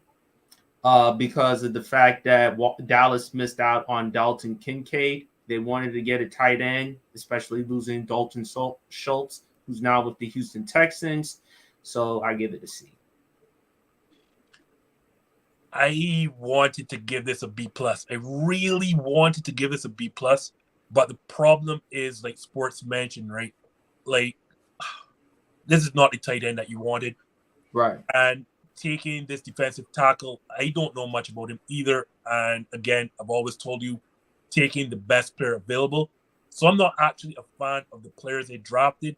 What I am a fan of is using lower round draft picks and getting proven veterans like Stephon Gilmore and Brandon Cooks in positions of need. Like you talked about it, you needed to shore up the other corner away from for the last 3 years. Yeah, you're right. So you got him in Stephon Gilmore, and later in the draft, you're not going to find a corner as good as Stephon Gilmore is right now at this present moment. And then Brandon Cooks, like we know that this is as sure-handed as a receiver as you're going to get. That's in the trade market. Like, had they drafted a little better, I would have given them a B+. But the fact that you use 2 fifth-round picks to get these two players of quality to add in areas of need, I'm going to give the Cowboys a B. Absolutely, and I concur with that. I honestly believe this is a really good draft, man. This one kind of remind me of the Miami Dolphins one I was talking about earlier. I thought they really identified needs and they got really, really reliable elite players. Mozzie is put him with that defense, the kid is going to make plays, man. You know what I'm saying? He kind of remind me a little bit of the guy in Green Bay Packers, the guy you guys have over there in Green Bay. What's your guy? Huh? Which one? Kenny. Oh, Kenny Clark. Yes. Kenny Clark. So this kid is he's a game changer, game wrecker, man. I think he was kind of underrated a little bit, but I like his game. I really, really like his game. And I love Luke. Luke was one of my favorite players to watch on film, bro. Like, I fucking love this kid. You talking about a guy that could block and set the edge, bro. You know what I'm saying? Another guy he got that Jason Witten feel to me. When they picked him up, I'm like, oh my, yes, he's not going to be super athletic. But I'll tell you one thing, he knows how to get open. He knows how to find his zone, man. He come from, and both of those guys So that's why they drafted him? Exactly. Both of those guys coming from an NFL offense, right? I mean, an NFL scheme as far as, you know what I'm saying, with Jim Harbaugh. So I like how they're going to transition into the league, man. I really, really love Luke, to be honest with you. I watched him actually. You know, y'all know me, the Guru. Y'all know my content. I gamble a little bit on some teams. So I was watching the Michigan game, and this dude just stuck out to me, man. I was like, who the fuck is this fucking Jason Witten looking ass tight end, man? So I think what they want to build, and I think that's the same thing probably Jerry saw, because I saw, you know, me and Jerry could see the same shit. While y'all blind motherfuckers don't know what the fuck y'all talking about. But me and Jerry see the same thing. So I think Luke is a big-time player. And I also think Mozzie got that Kenny Clark, because Kenny Clark is a really outstanding high-level D tackle, but really don't get no respect in the league. So I love the Cowboys draft pick. I think they identify what they got, and they got superior guys to fit that. No-name guys, people I don't know yet, but in about 3 to 5 years, they're going to be like, man, those guys are solid, and they're reliable, and they're proven, and they will be there for the next 5 to 8 to 9 to 10 years. So I give them a B plus grade. I gave him a B, so I can't complain. I gave him a C plus. C. You guys show me a little bit more. I know, and then we're going to come to your favorite squad, man. We're gonna definitely start with you. We're going to come to your favorite squad. You know what I'm saying? Commander, stand up. So we got to talk to the commander, you know what I'm saying, analyst himself. So I'm honored. This is one of the main reasons why I got you here, to talk about the commander draft, because I already heard your recap on your YouTube channel. Once again, y'all go follow this dude on IG, Sports BSB, man, on YouTube. Great content. Like I said, even though, you know, me and him go through it, and I don't like a lot of the shit he says, but he actually, you know, there's something that he does know what he's talking about, especially when he comes to the Commanders. That might be the only thing he knows is the Commanders, but he knows them really well. I give this grade between a C minus, D plus. And C minus and B plus? D plus. Oh, D plus. I would not, no, hell no. I ain't giving this no B plus. I like Emmanuel Forbes. He can get his hands around the ball hawk, but the concern is his size. Christian Gonzalez was still available. Why didn't you take him? Okay, I like the Jartavius Martin pick. That's a really good pickup for us. Stromberg, that was a really good pickup. I really love that pick, especially we needed help with the center position. And I do like the Chris Rodriguez Jr. pick. And I also like the KJ Henry pick because he can neutralize and stop the run. But we didn't get no tight end. No tight end in the draft. I wanted to get Darnell Washington. They did not. And on top of that, who are we going to trust as our tight end? Logan Thomas, who's in his 30s and is coming off a knee injury a couple of years ago. This is our first year with Sam Howell as our starting quarterback. And just in case, no matter what happens, Jacoby Brissett is our backup.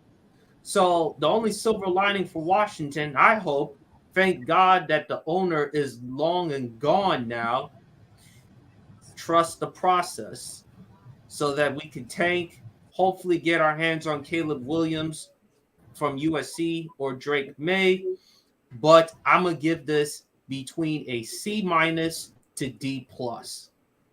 Sebby, go ahead, man. What's the Commanders? How do you think the Commanders did in the draft?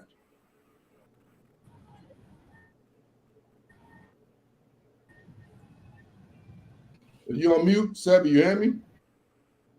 I think it's the connection. Yeah, it's biggest connection. All right, so let's go ahead. Jeremiah, go ahead. What you think about the Commanders? Yeah, I see. I mean, I don't think Ron Rivera is ever learning from his mistakes. I think that's the biggest problem with this organization. First you could blame the owner. The owner was A shit show. a goofy goober. But Can y'all hear me now? Is it? No, we can hear you. It's just a connection. Yeah, it's connection. But yeah, the second thing I would say is Ron Rivera. Is because I see a guy who doesn't change the quarterback issue. Your roster is good. Your defense was actually, above average last year. Getting more DBs is not going to fix the quarterback problem. You can have the best defense you want, but if Sam Howell can, spin the pigskin, what do you have? You have too many good receivers on your roster, good weapons. You got a tight end who is Pro Bowl caliber when healthy, and yet you was like, Sam Howell's my guy. Yeah, the guy I drafted in the 4th round. He's really going to take my franchise to the top. 5th round. Yeah, we're going to win 12 games with this guy. No. It just tells me that with the new ownership, I see Ron Rivera walking out the door, as well as the GM Martin Mayhew, which is why I hope trust the process. I hope Ron Rivera should have been fired a long time ago. I know Guru is not the biggest fan of Ron Rivera. He knows that for a fact. I like Ron Rivera as far as defense and leadership, but when it comes to quarterback, he's very conspicuous. And I would have felt a lot safer had we got Lamar Jackson, but Lamar Jackson got his money, his deal, and plus Washington, they even admitted, well, we're not pursuing a quarterback. Well, shit, you better pursue something because you got to give us fans something exciting to have. We have a very good wide receiver duo with Doxson and McLaurin. The running backs there, Eric Bieniemy. If Ron Rivera walks out the door, I would like to see EB be a head coach, maybe have some control over there. But Ron Rivera and Martin Mayhew, they have to go because as long as they're there, we don't have nothing to look forward to as far as Washington. And then the defense, Chase Young, we didn't pick. They declined his 5th-year option, and Montez Sweat is entering free agency. So before I start on my soliloquy here, I'll ask y'all guys, who did y'all want Washington to target at quarterback? What do y'all want them to do? For me, I wanted them to, if we had a chance to get Lamar or any top-tier quarterback that was available on the board, I wanted them because do we really have a chance with Sam Howell at quarterback? Let's be honest. Really? And Jeremiah, who did you want the Washington Commanders to go after at quarterback? I mean, I would have took Jimmy Garoppolo.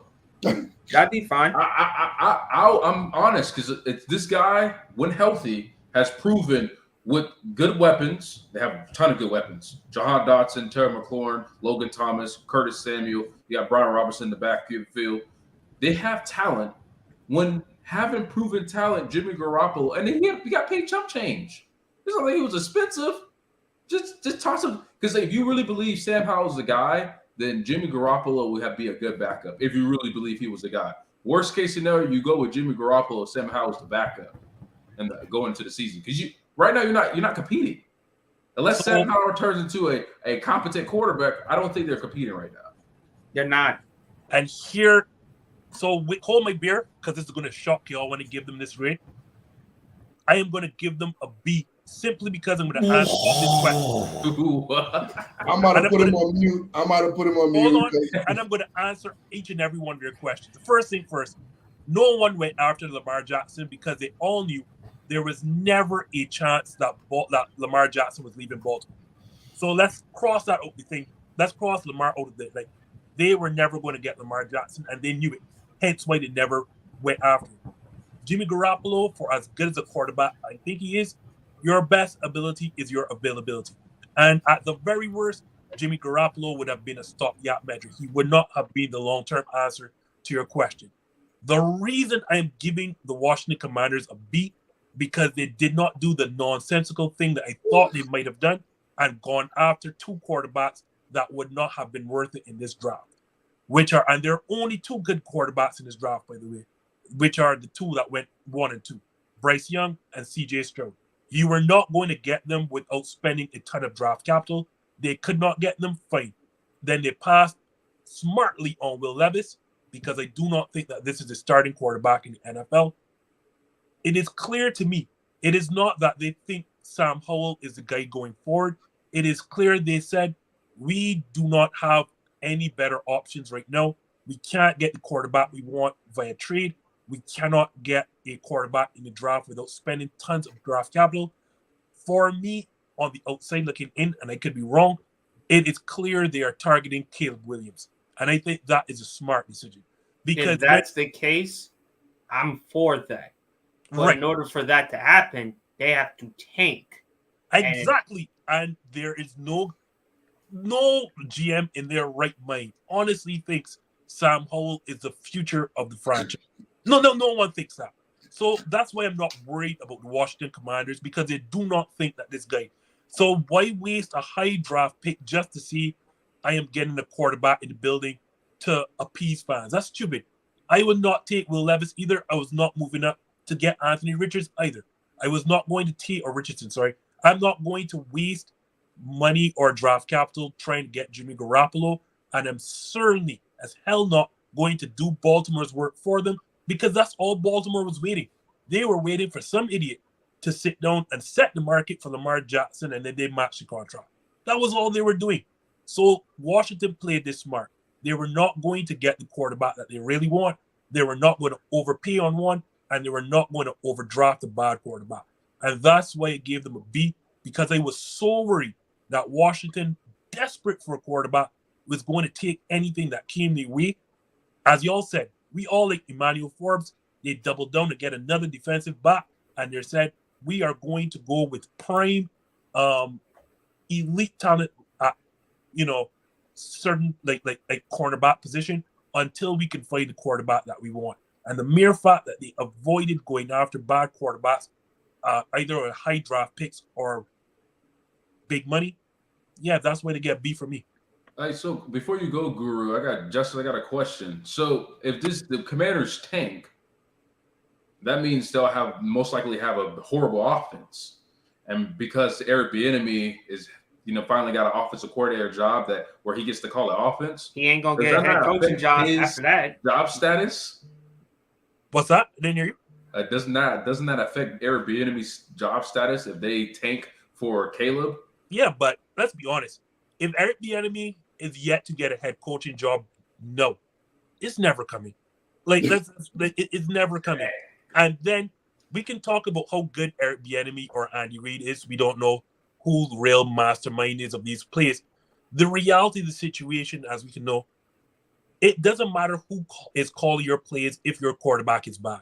And Sam Howell is not a starter in the NFL. Like we know this. So as good as Eric Bieniemy may be, as good as these wide receivers are, this team is going to be bad. Like, by roster alone, this is the worst team in the NFC East right now. And I think the Commanders franchise are comfortable with that, because what is the sense of getting a Jimmy Garoppolo just to barely either miss the playoffs or sneak into the playoffs when you have a chance at a true game changer next season in Caleb Williams? You know what, Justin? That fucking make damn sense, bro. Now, that's one of the smartest things you said, I think, since I've really, really known you for about, 4 years now. Like, that was well put out, and you actually affected my grade. Like, that really makes sense. Now I'm thinking about it, because I was like, what the hell are they doing? This is my home blood team. I was born and raised, you know what I'm saying, a Commanders, whatever, HTTR. So this hit me to the heart, even though we're going through beef right now because I don't agree with the owners, so I left them because of the ownership. But you know what, though? I think you're absolutely right. I think this roster is trash, to be honest with you. Yes, they have some marquee guys, but I think Stetson Bennett might be better than damn Sam Howell, to be honest with you. And Sam Howell might, to be honest with you. So I like the idea. I like that concept of tanking for the hometown kid, because we all know Caleb Williams is from the D.C. area, so he's the hometown kid. So that could make sense. Bring him back home, man. I like that. So with that said, instead of giving them an F, I'll give them a C+, man, for that thinking because of you, Justin. Now you're thinking like me, Guru. Oh, so you give me no credit? I said trust the process. Tank for Caleb. I already gave you your applause, but Justin don't say many intelligent stuff. You know, you say a lot of good stuff here and there. Justin only talking about run ball, get a big caveman, get an O line, get a D line, running back, boom, run the ball. I agree with Justin from the standpoint, even if we had a competent quarterback, what's going to help Eric Bieniemy's chances as far as a head coaching job? No. None. Honestly, I don't think this is going to be an Eric Bieniemy situation this first year. I Right, think the blame and the scapegoat is going to be all on Rivera because we're all tired of Ron, dude. We all are, dude. We need his ass to go. And the franchise can't be worried. Like, your goal or your primary concern cannot be Eric Bieniemy getting a head coaching job. Yeah, Like, that's not your that's his job, not mine. So if I'm a franchise, I am not wasting draft capital on another quarterback that's not going to be good, or wasting big free agent bucks on a quarterback that's just going to be good enough for me to miss the playoffs. You heard it first, baby. Tank for Caleb, baby, on the DMV. Hey, Sports BSB, you got to get that going. Tank for Caleb. Bring Caleb home. Oh, I've said that. Have you watched the Grid Network? Have you watched Commander's Demand? Have you heard I'm just saying, I want that on your profile. Bring Caleb home. Bring Caleb home. I'll see what I can do. All right, you guys. Let's move on to the AFC, one of my favorite division, man, the AFC North. I love the AFC North. It's always been one of my favorite historic division, always a talented, accompanied division. So we're going to start with the Pittsburgh Steelers, man. What do y'all give they're always the structural, they're one of the best organizations in all of sports. I give this one between a B plus, A minus. I like it a lot. They got an offensive lineman. They stole Darnell Washington. They get a tight end. They get the Joey Porter Jr., the cornerback there. Another cornerback. They get Nick Herbig. So, and we all know Mike Tomlin. Mike Tomlin, as your head coach, never had a losing record under his watch. So I kind of like this one. Me B plus, A minus, between that range. Yeah, it's easy. It's A automatically. Few things about this team is that when you look at what they did last year, despite Kenny Pickett not coming on until late in the season and having to deal with the whole Mitch Trubisky roller coaster, their team was based off their defense. All right. And TJ Watt got injured, so they had a lack of pass rush, but they were still able to play games close and manage it. Now, Kenny Pickett can elevate his game in year two. This offense will be elite. Plus, you get a bona fide number one corner and Joey Porter Jr., who also gets to be mentored by Patrick Peterson, one of the greatest cornerbacks of the past decade. This team is going to be legit. They can win 10 games. And it's hard to say that when they're in the AFC, especially in that division where you got Baltimore and Cleveland. But I think this team and addressing the right the tackle position was also crucial. Darnell Washington up in the air. I got some insider information about him. I don't know if he's going to be able to be healthy long term because of his knees and his legs. He got the Kawhi Leonard's. He is not a speed guy. He's not shifty at all. So if he could be good at blocking for his career, that'd be awesome.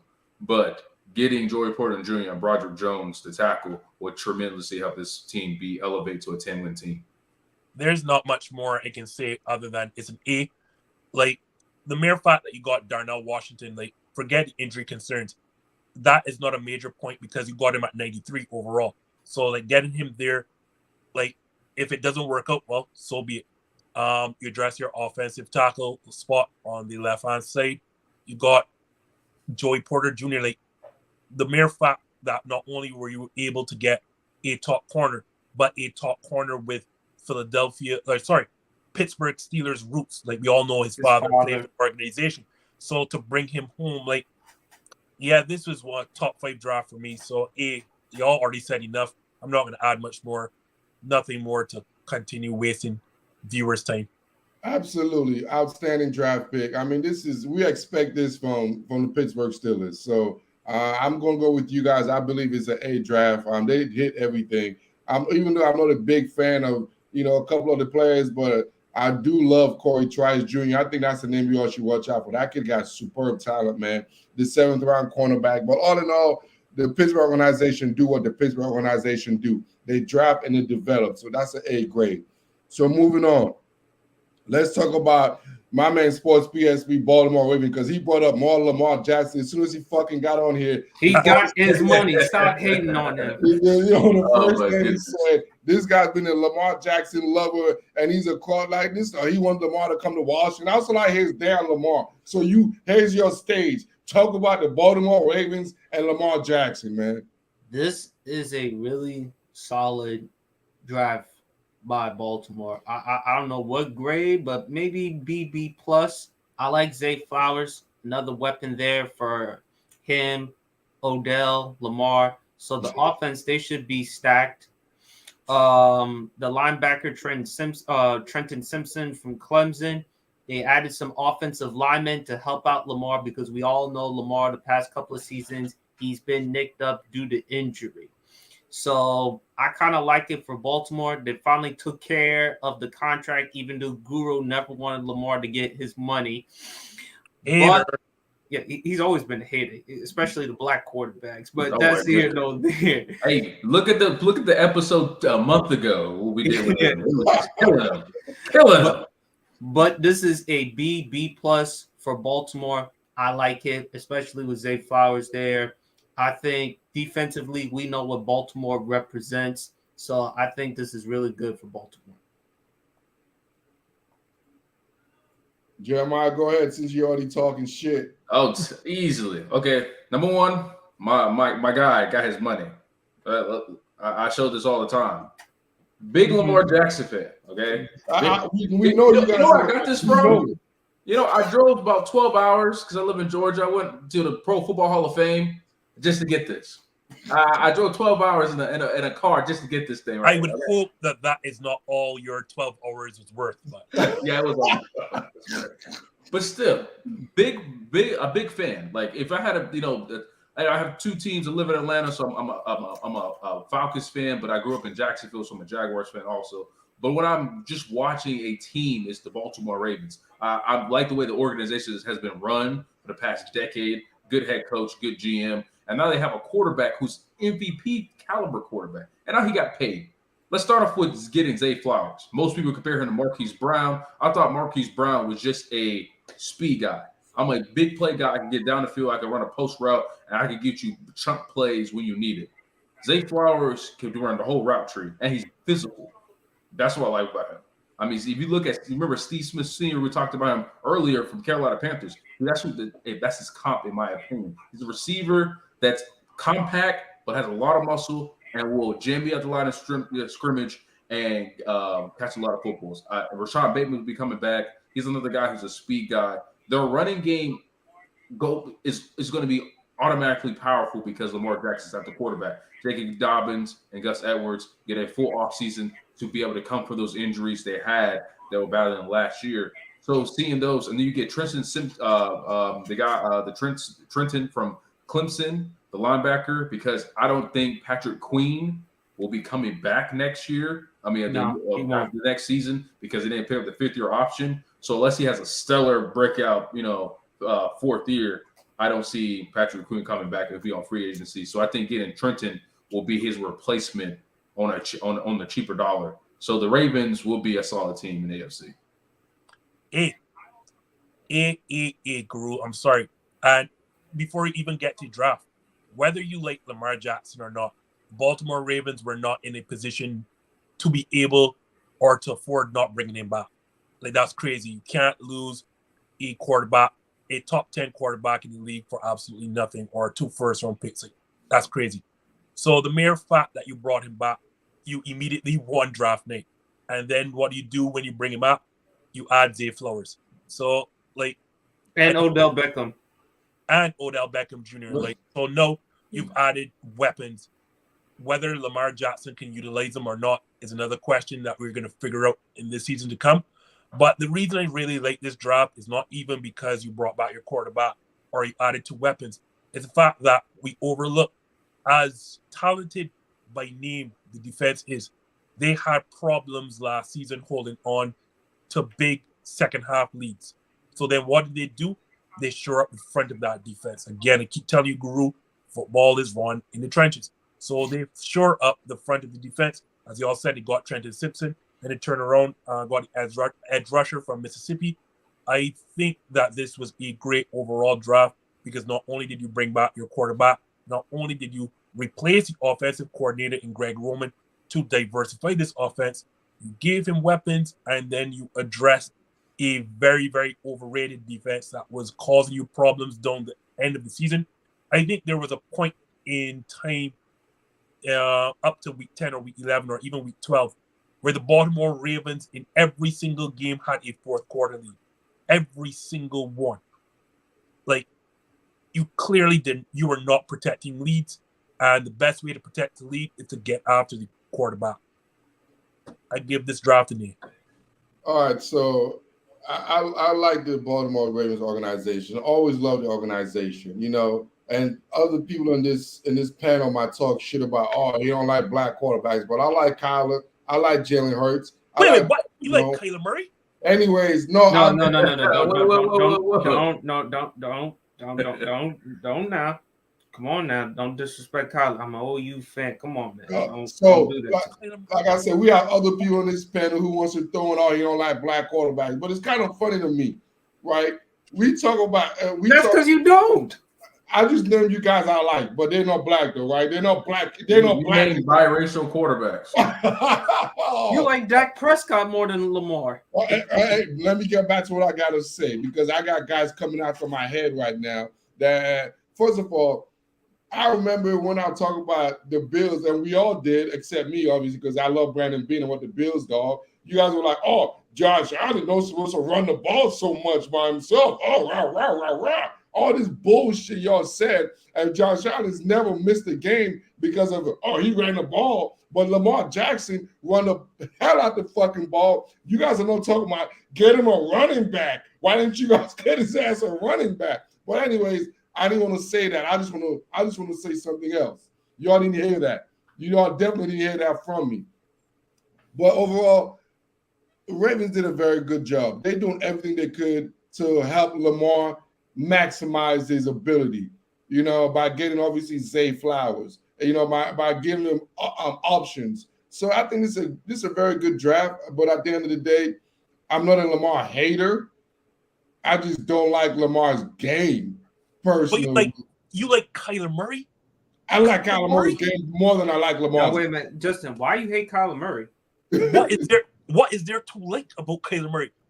He's for a guy who is miniature. He's not the biggest quarterback in the world. He's what they list him at 5'10", but he's really more 5'8" But for a little dude, he's dynamic. He's a speedster. He's a strong enough arm.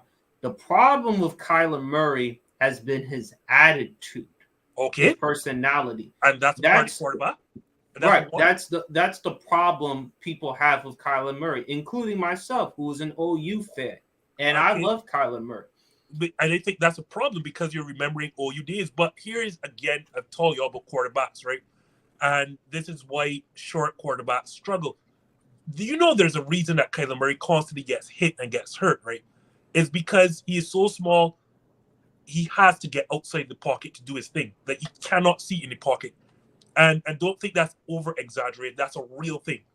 The reason that the Cardinals are always helter-skelter on offense is because Kyler Murray has to get outside the pocket. That's the first thing. And it is always backyard plays because he can't see within the pocket, and he's going to expose himself to getting hurt because he's not a very big guy. Like this, I'm going to say this right now, right? Kyler Murray may indeed be the most overrated quarterback in the league. First of all, and he does not impact winning. He doesn't impact winning. We don't want to hear Kyle. We don't want to hear his nonsense. He's okay, talking. But Justin, here's the thing. Justin's talking out his ass right now. Hold on. I want to respond to what Justin has to say. Justin is correct about Kyler Murray, about his size, being able to not seeing above the offensive lineman. But it's also Kyler's fault, not because of his size, but his film. Think about it, Justin. The Cardinals put an independent study clause in his contract. So then why do you Before like they this thing? removed, before keep they bringing up- removed it, in which they required Kyler to study 4 hours outside the job. And he's even admitted, I don't kill myself watching tape or studying film, because in his head, he sees so much. So in other words, he feels like he's so unique as a talent, he doesn't need to do the requisite things just in order for him to get prepared for football. And you have said, so like you yourself are tearing holes into Kyler Murray. So like, why do you like this guy? Like, he had the bad. I said I said the reason why I like him because of his talent. See, I compartmentalize. Regardless how I feel about him as a person, and I think Kyler needs to grow up and mature. The talent, his upside, the potential. That's why they drafted him number 1 overall. Why else would they draft him number 1 overall? Why? Because he's great with everybody? Because that's what I'm trying to say. But that is part of being a quarterback. Like, you have to study. You have to be a great leader. You have to be mature. You have to understand that being a quarterback goes past your talents or your instincts. Like, you have to be a film rat. You can't expect that your eyes are. First of all, I don't know about you have to be, because I know a guy called Ben Roethlisberger, and we all know he's not a film guy, and he's a Hall of Fame quarterback. And I get tired. Guru, there's Jamarcus Russell. He didn't watch a lot of film as well. But listen, no, I want to talk about Justice this now, because I remember when they did his. I was obviously always watching his content, and they had this little hours. They spent hours talking about size doing his draft content. Oh, this guy's small. I felt like I was listening to fucking girls, dude. Talking about size this, size that. I'm like, who gives a damn about size? For what I know, Justin, I know a quarterback who is 6'4" that throws more interception than Kyler Murray, who's only 5'8". Which is fine, but if I go through the list of Hall of Fame, let me tell you this: if I go through the list of tall quarterbacks, I bet you majority of the guy who got the most interception, who let intercept the league in interception, are 6'2" and above. So, right, but okay, that's fine, and that's because most quarterbacks that play the league are that height. So here's the problem, then, Guru. When I go through the list of Hall of Fame or potential Hall of Fame quarterbacks, the only quarterbacks I can think of that will be in the Hall of Fame that are not 6 feet are Drew Brees and Russell Wilson. Like, these are exceptions to the rule. Every single other quarterback I can name you, and they're in the Hall of Fame, are a particular size, and there's a reason you want them at that size. At one point, they just started allowing quarterback that size like 10 years ago or 20 years ago, bro. It just started. And but look, for a reason. In 20 years, you name me 2 of them that was already Hall of Famers. And honestly, there's been a total of less than 10 other under 6 foot quarterback, starting quarterback in the NFL. But for a reason, Guru, there is a reason for it. Because guys like you. That's why there's a reason for it. Okay. Guys like you. Good thing we're killing that whole bullshit. Size matters. Man, look, it's not about size. I'm tired of that girly subject. Size don't matter. It's not because he's small he got hurt. I know Carson Wentz, he's 6 forever, and he gets fucking hurt. Yeah, but because he's real. The problem is with Kyler Murray is that when you have to operate outside the pocket constantly, where you're not protected by A, your lineman, and B, by league rules, you are susceptible to injury. Like, that's going to happen. Like, you complain about Lamar Jackson and injury, but then you're fine with Kyler Murray. I'm just talking about skill set. I don't care about how many games has Kyler Murray missed over the last 3 years? I'm talking about skill set, dude. I'm not talking about injury. I'm just saying I like Kyler Murray's skill set. Oh, well, let's say this. So Kyler Murray is skilled. All right, he completes 67% of his passes. It's hard to do that. He in three of his 4 seasons, he threw over 20 touchdown passes. That's good. But the problem is, can your skill translate to wins? And it does not. That's the biggest issue, because I know a lot of quarterbacks who are very talented. Matthew Stafford is very talented, but he doesn't have many winning seasons. Derek Carr is a talented quarterback. Pro Bowls and statistics will say he is, but wins do not translate with his skill set. So we're saying Cliff Kingsbury is a good coach now. So we're saying coaching will matter. Yeah, but at the same time, who's at fault? But who's at fault for that? Who's at fault for that? The ownership. But The Guru, big was freaking getting Dan Cook Kingsbury. We all know he sucked in garbage. hold on, And guys. Hold on, guys. Don't let Guru finagle you here. No, Guru liked the Cliff and we're Kingsbury. moving on. You We're moving on. love that pick. What kind of cult? What are you smoking, Guru? Because We're y'all only moving on know to the that Guru. Cincinnati Bengals because we're talking too much. Justice getting hype. Y'all getting too out talking about Kyler. We're not even in that division yet. We're talking about Kyler. Let's move on to Joe Burrow, who is a successful little hands quarterback. Because I know we talk about size. His little ass hands, somebody's not costing me no games. Anyways, Justin, since size matters to you, what's your grade for the damn Bengals, man? I'm not sure. So because like I like Miles Murphy at getting him at 28.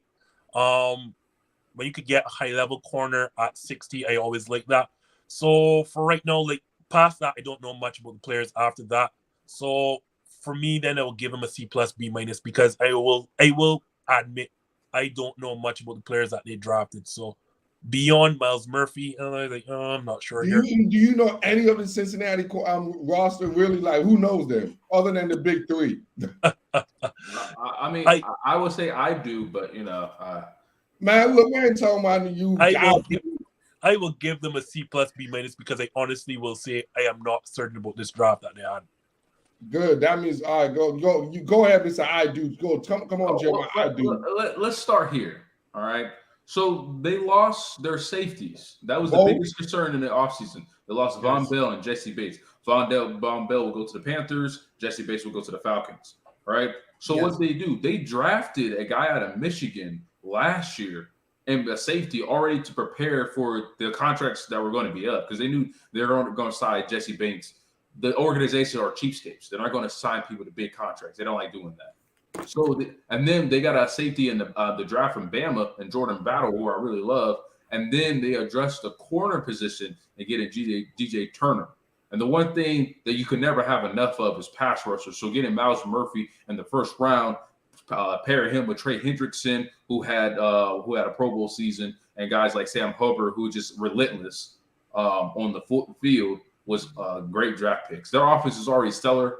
They didn't really need to do anything on the offense. I think getting another receiver is always cool. Get a running back. My boy Chase Brown, because we always talk about his twin Sidney Brown from Illinois. Actually, Chase Brown probably had one of the best statistical seasons last year in college out in Illinois. So I think this is a steal, especially because Joe Mixon was dinged up last season. Give him another guy who could spare him in the meantime, so he can always stay fresh. I think those are good draft picks. So I think I give them a B plus in this draft class. B, I like it. I like DJ Turner, not because he's from Michigan and I love Michigan, but also you need someone to help out Eli Apple. Given how much trash Eli Apple has been talking, Eli Apple just ain't that good. Chase Brown, I do like it for them. Joe Mixon, no matter what happens with Joe Mixon, whether on or off the field, you got to have a running back there. Miles Murphy. So I give it at least a B. I think once again, you guys are undervaluing this draft board right here. This is an A draft board. Like I could slap you with a fucking A or big titties. Y'all be like, man, this is skinny ass woman. Like y'all can't do nothing. That's how you guys are. So once again, this is an A class right here. Get B plus. This is an A. This don't forget no B plus. This is an outstanding. Absolutely, I hit this draft class. You have yourself Lou Anarumo, the D corner, got themselves another edge rusher. You know those guys are relentless over there. So I love what he's doing, what they're building over there. DJ Turner, put him out there with the other draft kid, my guy from Nebraska that I love from last year. So I love what they're doing. And Daxon Hill from Michigan. So I love what they're building because another Michigan guy, because Daxon was from Michigan last year. DJ Turner, another Michigan guy. So I love what they're doing in the second. They're obviously getting Jordan Battle, who's going to be more like the Von Bell type of safety. Charlie Brown, I said Charlie Jones. Chase Brown. I meant Chase Brown is going to replace the other running back, the backup to I forgot his name. Yeah, Samaje from Washington, right? I remember Samaje and Chase Brown, dude. He could catch the ball out the backfield, multi-dual threat running back, tough. Could get you those gritty ass, you know those Canadians, dog. people think they're soft, but those Canadians, they're all soft, man. So I definitely love Chase Brown. So, man, look, I'm smacking over the A draft right here. Y'all can't see that shit with fucking glasses on. This is an A class. This is a masterpiece. This is probably the best draft class the Bengals have had under their head coach, man. This is Zach Taylor. Yeah, this is an outstanding draft class. Exactly what they need. And they got themselves high level prospect, man. This is a freaking A if y'all ever seen one. They probably have the best class in the whole in the NFC North. The Cincinnati Bengals on the low. Don't even start me on Cleveland. I can tell you right now, let's give him a D and let's move on. They had no draft picks. Cleveland. Let's move on to Cleveland. And we're going to start with you, Cleveland. They did not have any draft picks simply because they wasted them on Deshaun Watson and Elijah Moore. And as such, neither player has so far panned out for them. I'm not even going into the class. This is a terribly run franchise, one of the worst across all of sports. When you are not only trading away all this draft capital for a quarterback, you traded away all that draft capital for a quarterback in a sexual assault scandal that every single day during the scandal was just getting worse and worse and worse and worse. And then you spend more draft capital on picking up Elijah Moore. This is a terrible franchise. Don't even go into the picks. This is a D at the very best. The Cleveland Browns need to start from ownership and just blow everything right up. Awful franchise. Sports. So, yeah, this draft class was a D. Okay, I just put NA, not applicable, because this I can't work with this. I can't. So I'm gonna just talk about what I think they could do in the future. Okay, how about that? Deshaun Watson, hopefully he could get better. Before this season, he was a top 5 caliber quarterback, and then he took a whole season off of football, and then he came back and he had a lot of games that he was suspended. And he looked rusty. It looks like he hadn't played football in over a year. The biggest thing I like about the Browns still is that they have a Pro Bowl running back in Nick Chubb. He's really good. He's one of the few running backs who got a second contract and is actually living up to the second contract. It's hard for running backs to live up to that second contract. It really is. Amari Cooper had a sneaky good season. He had 1,100 yards, non-receiver touchdowns. I don't think people talked about it because he's on the Browns. No one cared. Elijah Moore, this is his opportunity. You'll be going in there as a number 2 receiver. Odell Beckham raved about you coming out of college at Ole Miss. You have to show up. I need 1,200 yards from you. Like, in order for the Cleveland Browns to win, I need the receivers have to step up because Nick Chubb is going to give you 1,500 on the ground. We know that's going to be.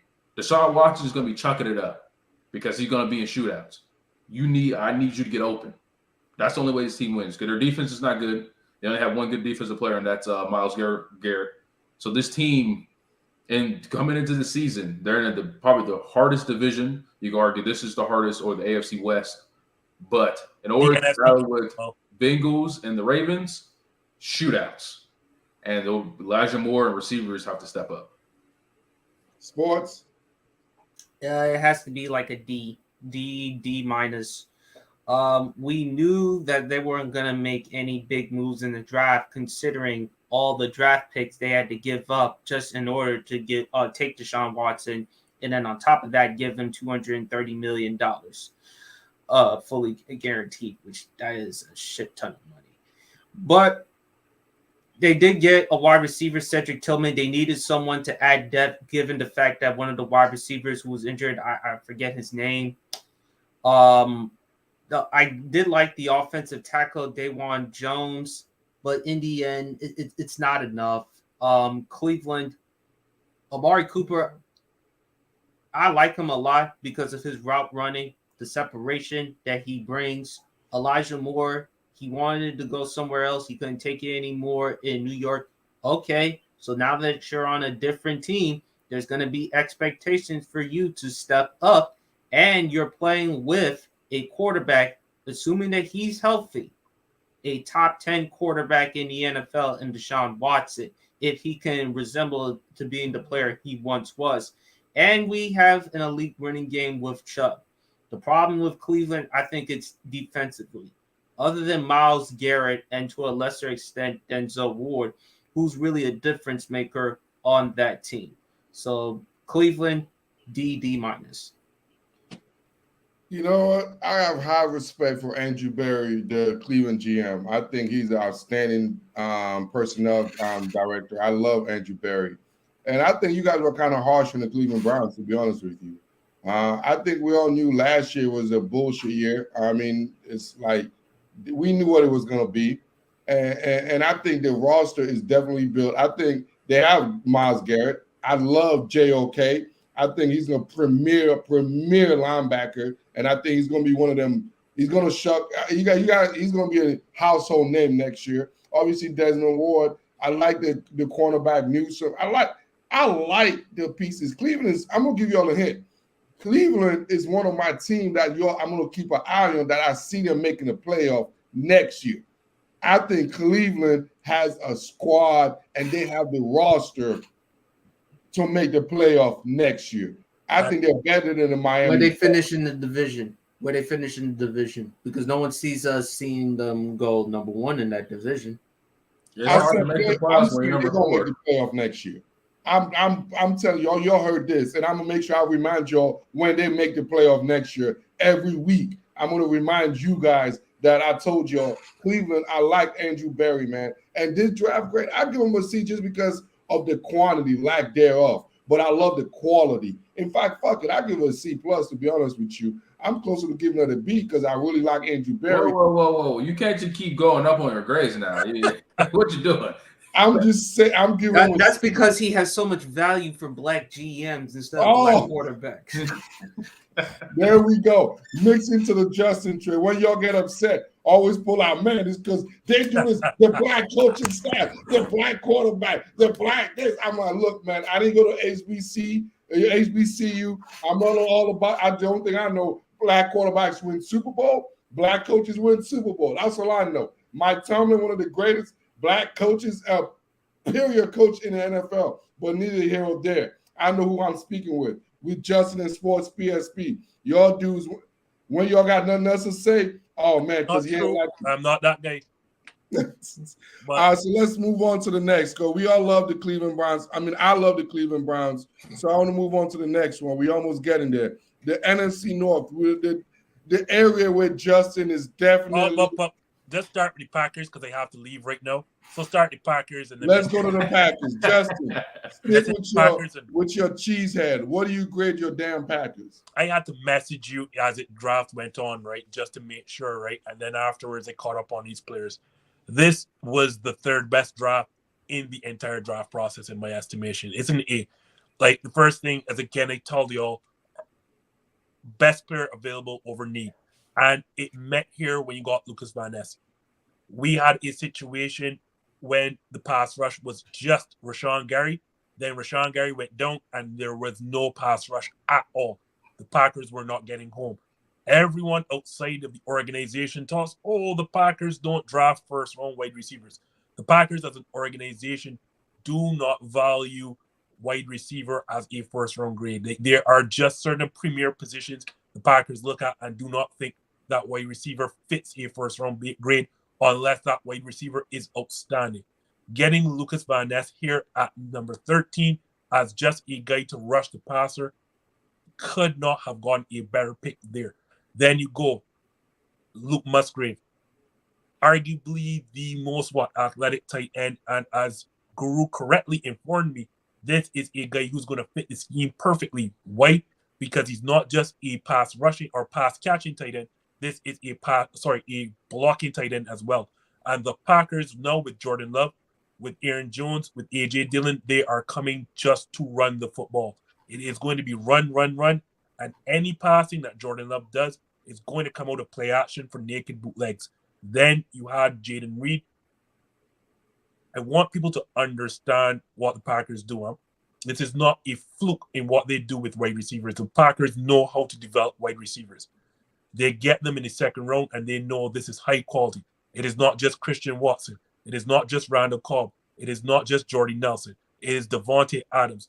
They have a history. Also, I forgot Greg Jennings. This is a team known for developing wide receivers and finding them at great quality in the second round. when you look at this draft, what they have done in terms of we are going to solidify this run game. We are going to give you weapons. So no, Jordan Love has Christian Watson. He has Romeo Dobbs. He has Jaden Reed. He has Luke Musgrave. And now you've solidified that pass rush. This was an A draft for me, the third best draft in the entire draft at least from my perspective. Yeah, so I'm gonna give it an A. Really good draft, solid draft. But my best player from this draft that I don't think anybody's gonna mention is this little kicker named Anders Carlson. I don't think people realize how much a kicker is needed in the NFL. Don't mention that to Guru. The last 2 years, roast him. I feel like every game was decided by a kicker.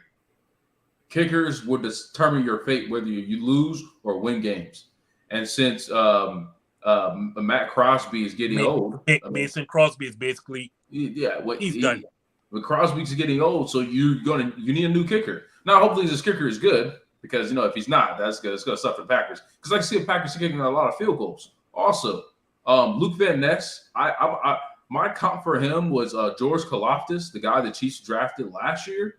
You're going to see potential in the first year, his rookie year. I don't expect him to be a 10-sack guy, but if you give me 6 sacks, because you still have Preston Smith, if I'm not mistaken, on that defense line. You still got Kenny Clark. You still have Rashawn Gary when he's healthy. Rashawn Gary's a beast. Underrated pass rusher. He's really good. Really good. I really like him. But if you could get him to be a 6-7 sack guy and just generate a lot of pressure against opposing quarterbacks in the NFC, this team could be really good. You have 2 running backs that I think will be 1,000-yard rushers, and A.J. Dillon and Aaron Jones. You get another receiver in Jaden Reed, and then you get Christian Watson in his second year. You get Romeo Dobbs in his second year. You draft 2 tight ends to go along with Jordan Love. So you have a lot of players who's going to grow up with Jordan Love. It won't be you got a bunch of veteran guys who are all up there in age, and Jordan Love will be without receivers. You got guys who are growing with him. I think the best way to help a young quarterback is to get him good receivers that will be there for the length of his career too. And one thing to add, Jeremiah, that you said, you try to avoid giving running backs a second contract. Nick Chubb is one. Aaron Jones is the other guy that you feel no way about giving that second contract to, and he has lived up to it. Yep. Go ahead, sports. Inside of this pack of love, I'm lactose tolerant. This is a really great draft by the Packers. I know they weren't going to draft wide receiver in the first round. That was never their DNA. So they were going to go with defensive line or any other player. I thought they could have drafted an offensive lineman, but hey, defensive line, you can't go wrong with that. I like the tight end spot and adding some receivers there in the second or third round. I also like the fact that the Packers gave Jordan Love an extension. So that's really good for them. This is what Green Bay is known for doing. This is who they are. And they got really good players. So they are consistent. Hey. I could confirm on that. I love the Packers draft class. I absolutely love it. I think they're top 3, top 4 as far as overall class to me. As far as Luke Van Ness, I love that. He could set the edge, could put pressure. And they need somebody who could just be a wrecking ball, man. I think we all know when the Packers defensively, they softer than fucking spoiled cheese. You know what I'm saying? So I think having a steroid taking motherfucker like Luke Van Ness, you know what I'm saying, would just get them going out there as far as bringing a presence. You know, the guy physically, I mean, he looked like Tarzan, man. The man looked good. You know what I'm saying? And Luke Musgrave was probably my favorite tight end. I'm not gonna lie.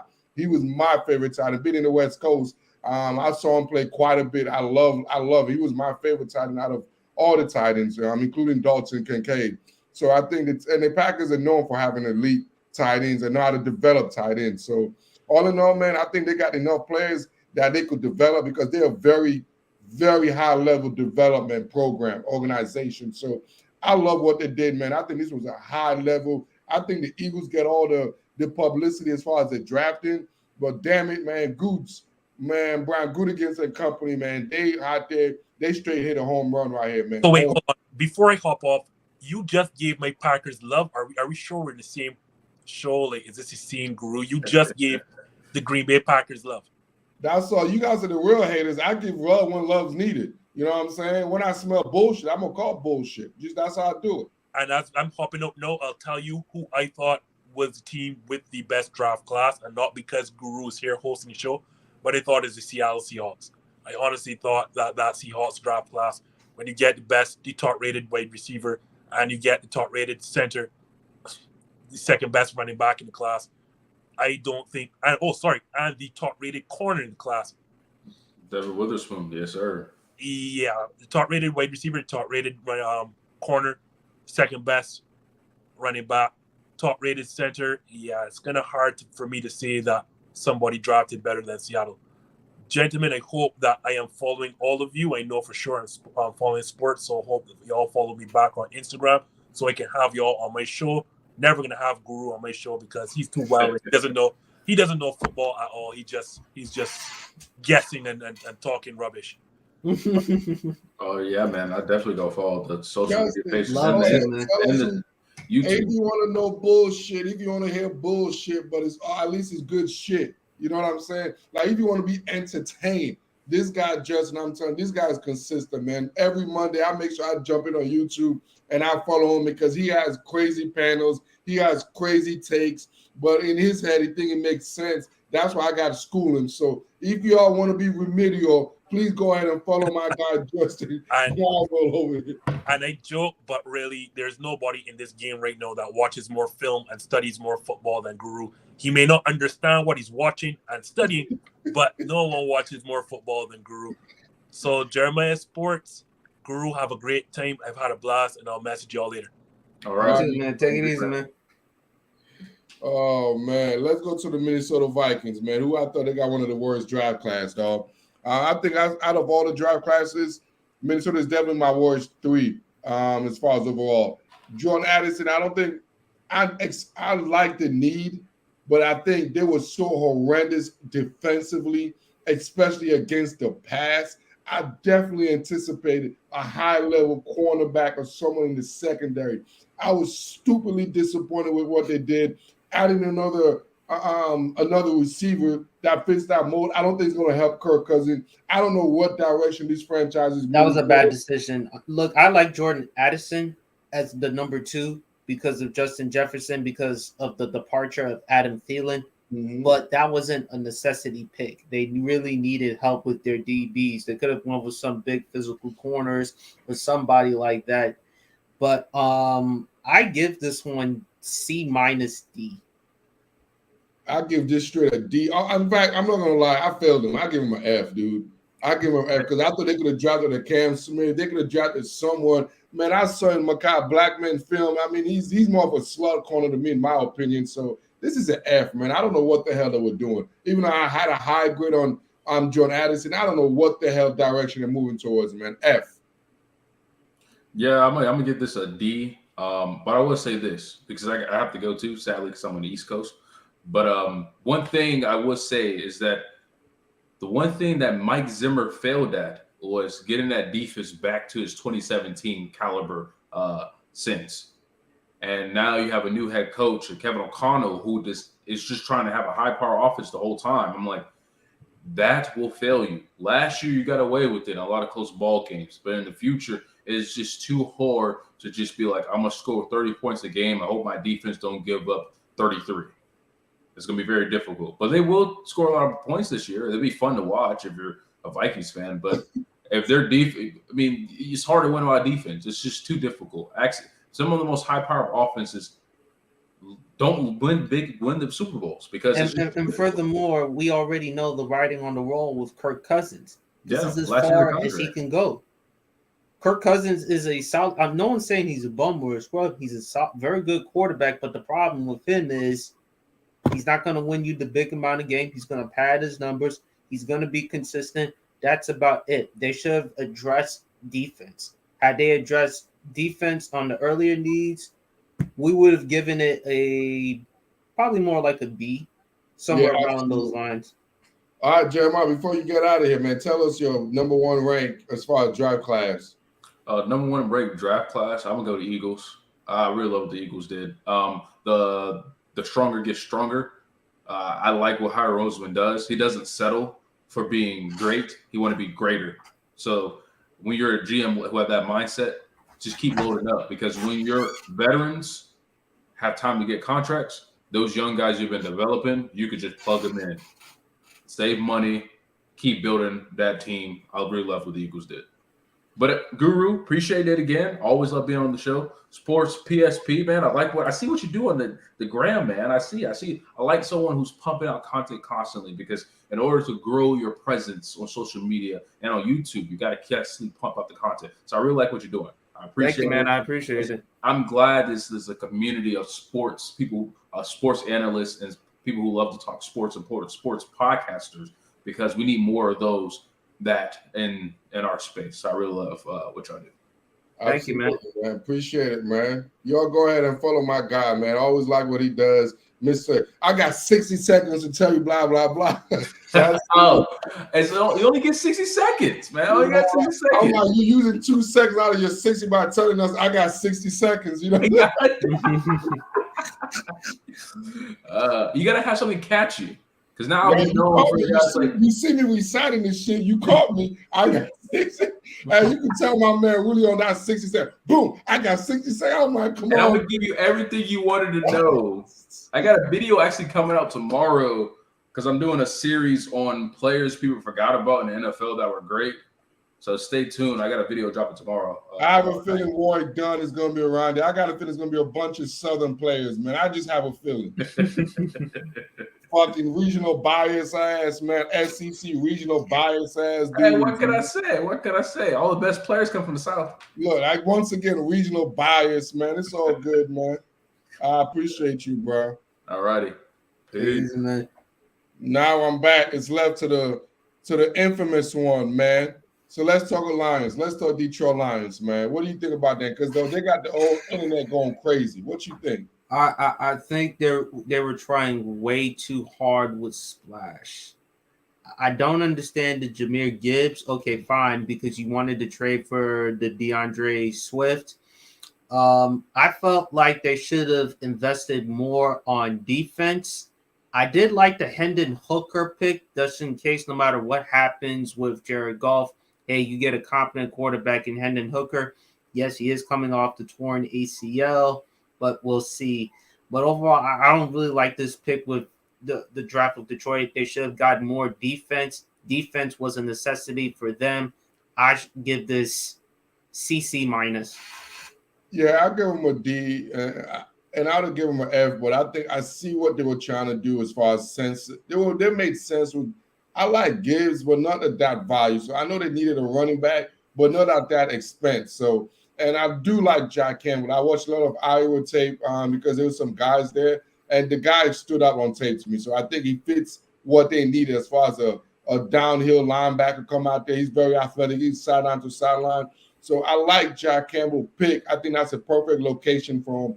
But as far as the number 10 pick, I think I would have gone something different. I would have probably gone a guy like a Gonzalez. I think they needed a secondary immensely, even though they went in the free agent market and loaded up. But definitely, I think running back was more of a what you just said. I love exactly how you said it. They tried too hard to be splashy. I think that was beautifully said, and I totally agree with you on that one. So I had them as one of my worst, but actually not the worst draft grade in my class, but they're definitely top 3, top 4 worst in my overall, man.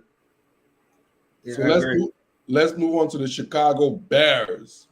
Now the Bears, this is a good one because remember they had the number 1 overall pick and they traded for Carolina and they get themselves 2 first offensive tackle from Tennessee, which is a necessity because Chicago's offensive line, they were trash. They didn't do a good job of protecting Justin Fields.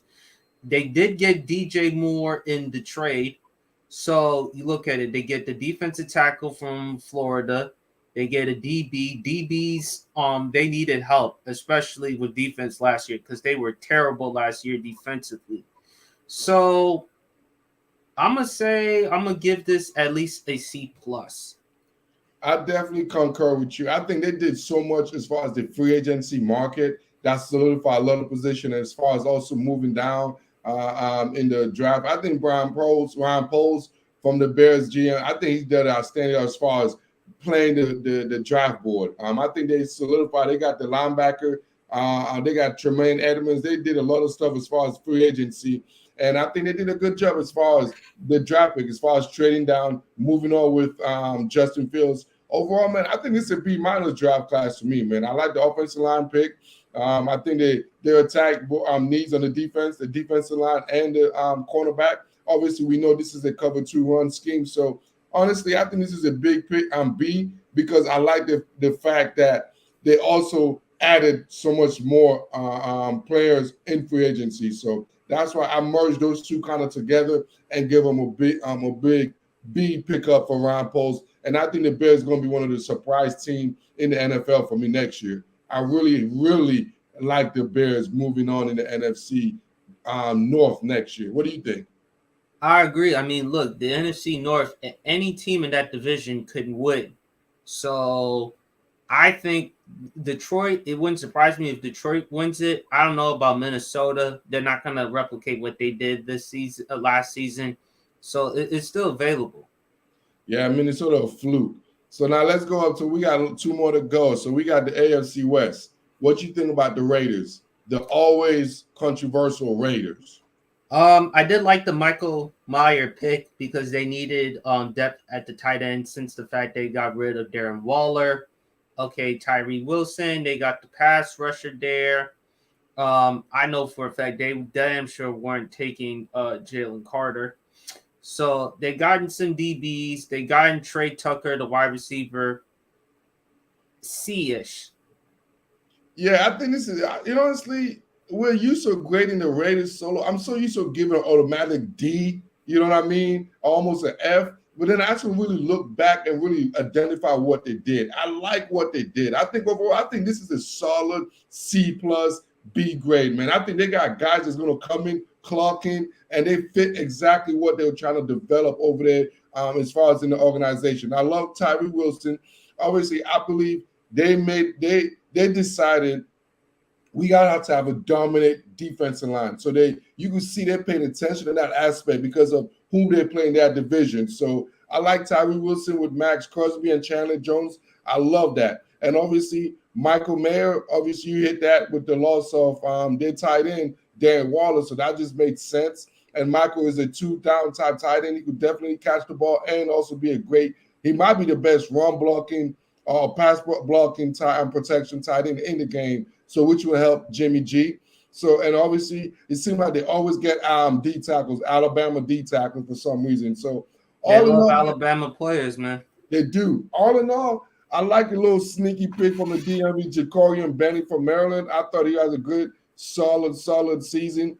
Obviously, Christopher Smith, he's a little bit on the smallish side, but he's a solid player from University of Georgia safety. So all in all, man, I think this was a C plus B pick, man. Like, I don't think they did anything crazy, but I also don't think they got anyone that really wowed me to be like, oh shit, this guy right here is going to be a all-pro type talent. I think they got a bunch of, maybe 1 or 2 Pro Bowlers in. But most of all, I think they just got guys they could believe in and they could trust, and guys that they could make sure they could sleep good at night and make sure they don't got to worry about getting in any trouble. So I thought they got real good character guys, especially where they're located. And this is a character draft, and they hit the jackpot with far as getting character guys. Yeah, I agree there. I mean, when you look at the Raiders collectively, their history of drafting high character dudes. I mean, look at players that didn't turn out well regarding character issues: Jamarcus Russell, Henry Ruggs III, etc., etc. So they felt like, given the fact the Raiders' history and it's in Vegas, they need people with high character, high discipline. So you can't go wrong with that. Now let's go to the Los Angeles Chargers, aka San Diego Chargers. And honestly, if it wasn't for one team, like this would have been my worst draft. I hate everything about this draft, dude. It's like they drafted TCU, they drafted Quentin Johnson. Okay, I get it that Mike Williams, Keenan Allen, they have injury issues, but how many more big body wide receivers do you need? You got to get some dudes in the slot. You got to get some of the pieces for Justin Herbert. Okay, I do like the edge rusher from USC. I do like the fact the offensive guard, they need to find a way to protect Justin Herbert because he's been getting banged up. Max Duggan, I do like Max Duggan in the 7th round, just in case no matter what happens with Justin Herbert, hey, he's there, he could step in. But this is not a really good draft class by the Chargers. So if you want to say C minus D-ish, I got no problem with that. Absolutely. I think it's a flat out D minus. Like, this is just flat. This is a terrible draft class, to be honest with you. Like, honestly, it was bad. Like, Yeah. it was bad. I think they needed. I see they had the USC edge guy. He's more of a run stuffer, which they always soft in the fucking middle and feel like they need to stop the edge. But honestly, I thought they needed it in the secondary too, bro. I didn't like their cornerback. I love Asante Samuels, but other than him, I really didn't think they had any Derwin James as a beast. But they didn't have nobody else on the other side, man. Absolutely none. I think they needed help in the secondary. They didn't identify that. So all in all, man, I didn't like Quentin Johnson. They got both the TCU receivers, man. So I think this was a lazy situation. I don't know what Tom Telesco was doing, but this was best a D plus draft class in my opinion. Yeah, I agree. The Denver Broncos, talking about a draft class that really was lacking as far as quantities. So this is one of those draft classes that was kind of hard for me to identify because they really didn't have anything. You know what I'm saying? They had 4 draft picks. So in a sense, man, I can't give it a B. I can't give it an F. So I'm going to give it more of like a D plus. And because I really don't see any difference maker, obviously because they didn't have any first round pick because of the Russell Wilson trade. But I like the fact they did identify the linebacker situation. I thought they had terrible linebackers, so I do like Drew Sanders. I think that's a good pick. They got help more in the safety. All in all, they drafted a surpriser, Riley Moss, the cornerback from Iowa. It's not because of his pigmentation, but I just felt like he's more of a zone type caliber cornerback, and they played a lot of man in their scheme. So I'm interested to see what they're going to do with him. But all in all, honestly, I think this is a D minus, D plus class, depending on who you talk, depending on how I feel today or tomorrow. Yeah, I would say D. Only players I do like Marvin Mims. So they added wide receiver. No matter what happens with Cortland Sutton, they picked up Jared Judy's 5th-year option, if I'm not mistaken, and then Drew Sanders, really good linebacker. I like him a lot, very fluid. So, but it's not much to excite. But at the same time, remember they had to give up all those draft picks to get Russell Wilson. So I can't give it a B like you, but I can't give it an F. So it has to be a D. Perfect. Now let's move on to the defending champions. And just to start with this, I think their draft class, they're so loaded, man. So to me, just extra cream. You know what I'm saying? You just put that extra cream or crops there. I don't think they really have any flaws when you have a Patrick Mahomes, when you have an Andy Reid. So I think Brett Veach is one of the best GMs in all of football. So regardless who they pick, this is one organization I really didn't even give a damn who they pick.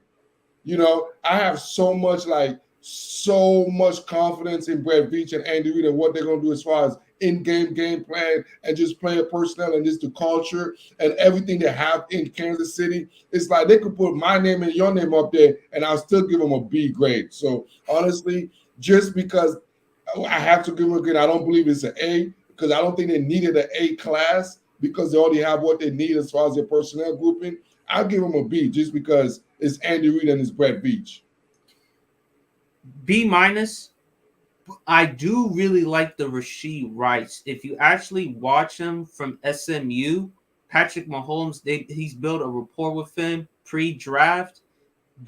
Wide receiver, physical dude. He's got some. He's not a breakaway speedster, but he has enough speed. Physical, great with the yak. He could run after the catch. Physical wide receiver. So I kind of like it from Kansas City. Now that the fact that McCole Hardman is gone, Juju Smith-Schuster is gone, so you need to add some more depth to the wide receiver part. I do like the Azuma pick because Frank Clark is gone. They need to find a suitable replacement. Okay, you add an offensive tackle from Oklahoma. I love the fact, as you know, Alabama offensive lineman, Oklahoma offensive lineman, really good. So I give this like a B minus. Yeah, I think this is one of those draft class You can't go wrong with it because I feel like it's all luxury pick, to be honest with you. I feel like, hey, we are the Super Bowl champion. We got Patrick Mahomes. What are you guys gonna do? So now let's finish it up, man. With the Now the Seahawks, they had a really good draft, excellent draft class. Okay, Devin Witherspoon. Unfortunately for them, they didn't get Anthony Richardson. That was taken by Indianapolis, of course. But you get a cornerback, a Pete Carroll type of dude. Then you get, I believe, the best wide receiver in the draft, Jackson Smith-Njigba. Then you get an edge rusher from Auburn. Okay, you get another running back. Then you add an offensive lineman to protect Geno, the defensive lineman and center from Michigan. So I really like this. And you get another running back. So if you're Seattle, I'm going to say A minus. yeah, obviously, you know, I'm not gonna play no bias, but I think this is by far the best draft class. I think Even this better than the Eagles? Yeah, I think this is better than the Eagles, man. I think you got guys that actually love football and guys that you know when they come in that room, when they come in the facility, man, you know what you're gonna get, man. You could tell they did their homework as far as guys with that attitude, that edge. Pete Carroll, like I love Devin Witherspoon. You know what he's gonna bring to the table as far as that edge, and I think that intensity that I don't think Jalen Carter has. So I love that pick for them, man. Now you put him with Tariq Woolen. This might be one of the best secondary in all of football as well as Quandre Diggs and those guys. So I love what they're doing as far as that goes. And obviously getting Jackson Smith and Nigba. Oh man, somebody next to Tyler Lockett and DJ Metcalf. I mean, you can't have enough weapons as far as in the NFL nowadays. And then you get a guy like Derek Hall who could set the edge. Oh man, and then this class is Pete Carroll did it again. I think last year they had the best draft class, and I think they just have the second year in a row they had the best draft class. And I look for the Seattle Seahawks to really, really in the next couple of years because of what they have done this last two draft class to really be a problem in the whole entire league. To be when you have players that want to play, when you have a coach that can motivate them to play, like Pete Carroll, as you mentioned, that college football atmosphere, that football atmosphere there, it's going to be exciting. Absolutely. And also one of my favorite pick, man, is the center they picked up, man. I loved it. The Michigan center, Olu, I can't even say his last name, but he was actually the number one ranked center coming out, man. He won all the big time awards as far as in college. And the fact that he's coming from the Big Ten. One thing about the Big Ten, man, I don't care what your name is. If you're drafted as an offensive lineman in the Big Ten, you already solidify because that's the best offensive lineman conference in America. So if they draft you from the Big Ten and you're offensive lineman, there's a highly percentage chance you're going to succeed. So all in all, man, I think John Schneider and Pete Carroll did it again, man. I think this is the best draft class, and I think the Eagles are right behind them. And I give them the Green Bay Packers. Absolutely. And now let's talk Arizona Cardinals real quick. Not bad. I'm not going to be too hard. I mean, I did like the fact that, look, they gave up the third overall pick. They to Houston. Houston got Will Anderson, and I think Houston had a really good draft class as well. So when you look at Ohio State, they did get an offensive lineman because, of course, they know Kyler Murray is coming off that ACL injury. So we want to protect our quarterback by getting the best offensive lineman out there, Paris Johnson, although I like Darnell Wright more. But here, no, there. They needed defense, so they got the LSU edge rusher. They added the wide receiver from Stanford. I would say B-ish, B minus-ish. I totally agree with you, dude. I love it. I love the Paris Johnson deal. One of my favorite guys I really, really love was Syracuse cornerback Garrett Williams, man. I think this dude is a pure cornerback. Smooth, man.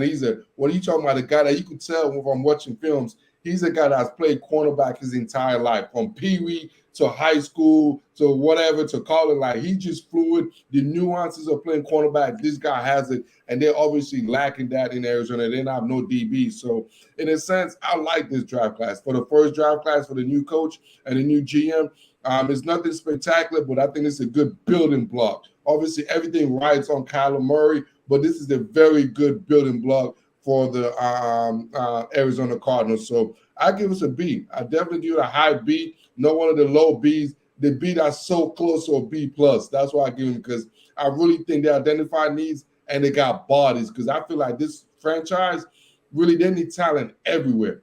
Everywhere they need talent. So I think they're in a couple of years situation. There's a couple of years rebuild right now, and I think it's a good bet. It's a good start to that 2 to 3 year process of rebuilding. Right. And let's move on to the Los Angeles Rams. What's your opinion on these guys? I do like Tomlinson with the 6th round pick. Not the biggest cornerback in the world, but he plays big. He plays with a lot of heart, a lot of passion. I like the 2nd round pick for TCU, Steve Olivia. They needed somebody to protect Matthew Stafford. I like him a lot. You don't love him, Stetson Bennett. No matter what, they bring him in. He's a competent quarterback that can be a backup, who can come in, learn the offense. I think they drafted him because of Sean McVay and also Matthew Stafford, that Georgia connection. So I really like it. But in the end, I say C-ish. Yeah, yeah, they got so much, man. This is a credit card organization. I don't think they really develop much as far as draft. They're more of go use a credit card and go charge things. So, and they're paying the price for it. So I think they're looking for a lot of depth for competition. I don't see no elite players. I don't see any All-Pro or future Pro Bowlers in this draft class. I do like Tomlinson. He plays tough. I actually love Tomlinson. You know, despite his size, I think he's definitely going to be a stud, and he fits the mold, the type of cornerback Sean McVay and those guys like in Los Angeles for some story. They're like those little quicker guys. So all in all, I think this is more because they lost so many guys. I think this is more of like building depth. I think this team is not going to be a very good team next year. So it's just bringing bodies and just try to get as many draft bodies and develop as they can, even though overall this is a credit card organization. So I think this is more a little salary cap situation they're going through. So in the next couple of years, they're going to go through this process.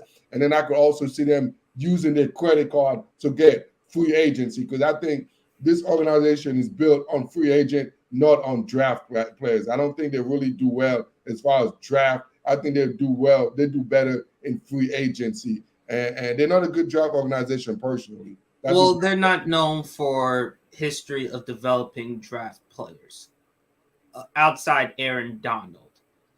Only they want players who can come in right away, who can contribute, as opposed of taking the time to try to learn and develop these players. They feel like, no, it's about right now. We want players who can come in right now, who contribute. And that's just their philosophy. That is, and that's why I call them the credit card organization. They always put shit on credit, man. They never develop, man. And let's finish it up with this San Francisco 49ers.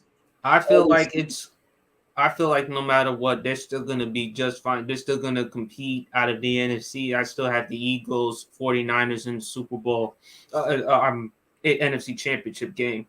The only concern is with the quarterback. But when you look at it, you get the safety from Penn State. I don't know about drafting the kicker that high. I mean, I don't know about that. Okay, you get a tight end, Cameron Latu. I do like him a lot from Alabama. He's very shifty. He can get open. And plus, George Kittle is there to help him as well. And you get another tight end, Braden Willis. So I like some of their pieces. I know what Kyle Shanahan is going to do as far as offensively, schematically. So I think they'll be fine. I would say probably around B minus C plus. See, I think this is a difference than the Los Angeles Rams. I think this is a developed organization. I think they do a very good job as far as developing the draft picks, better than the Los Angeles Rams. So I think there's such a veteran-led roster. I don't think they really I think they're looking more for depth than look for starters. I think they did a good job of bringing depth in the building rather than starters. Like I said, I think they already they're already instantly done. They're just looking for a quarterback to take them to the next step. For the last 3 to 5 years, they were just a quarterback away from really going to the Super Bowls numerous times. So all in all, I look at this draft class as a C, just average, because they're just like I did with the Kansas City Chiefs. The fact that the Chiefs just won the Super Bowl, they got Patrick Mahomes. That's why I didn't give the 49ers a B, because they don't have a Patrick Mahomes, but they only need depth. They're already led it. I don't think anyone in this draft class is really, other than be the kicker, is going to come in and really be a starter. They're already set in the cornerback room. They already got their safeties. We know they already got their receivers, and we know they already got their starting tight end. So when I look at this draft class, I look at them more. They're looking for depth guys, special team guys, and guys they could develop for years down the road, because I don't see any of these guys beating anyone on that roster as far as pushing them for a starting position.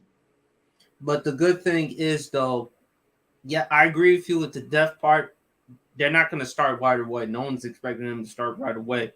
But I think regardless, as long as Kyle Shanahan is there, DeMeco Ryans is no longer the defensive coordinator, but Steve Wilks, I believe Steve Wilks is going to do a really good job with this defense. Look what he did for Carolina late in the season. They were at one point close enough to win the NFC South division. And I think with Kyle Shanahan as the play caller there, they'll be just fine. And I still have them competing in the NFC. So all in all, now you got to tell us who is your number one draft grade and who's your worst draft grade.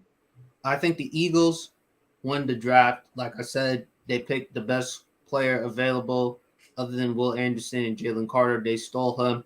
You pair him up with Jordan Davis, Fletcher Cox, Brandon Graham. They're almost at the end, but I think it's great for them. Like I said, unlike you, they can help mentor Jalen Carter on and off the field.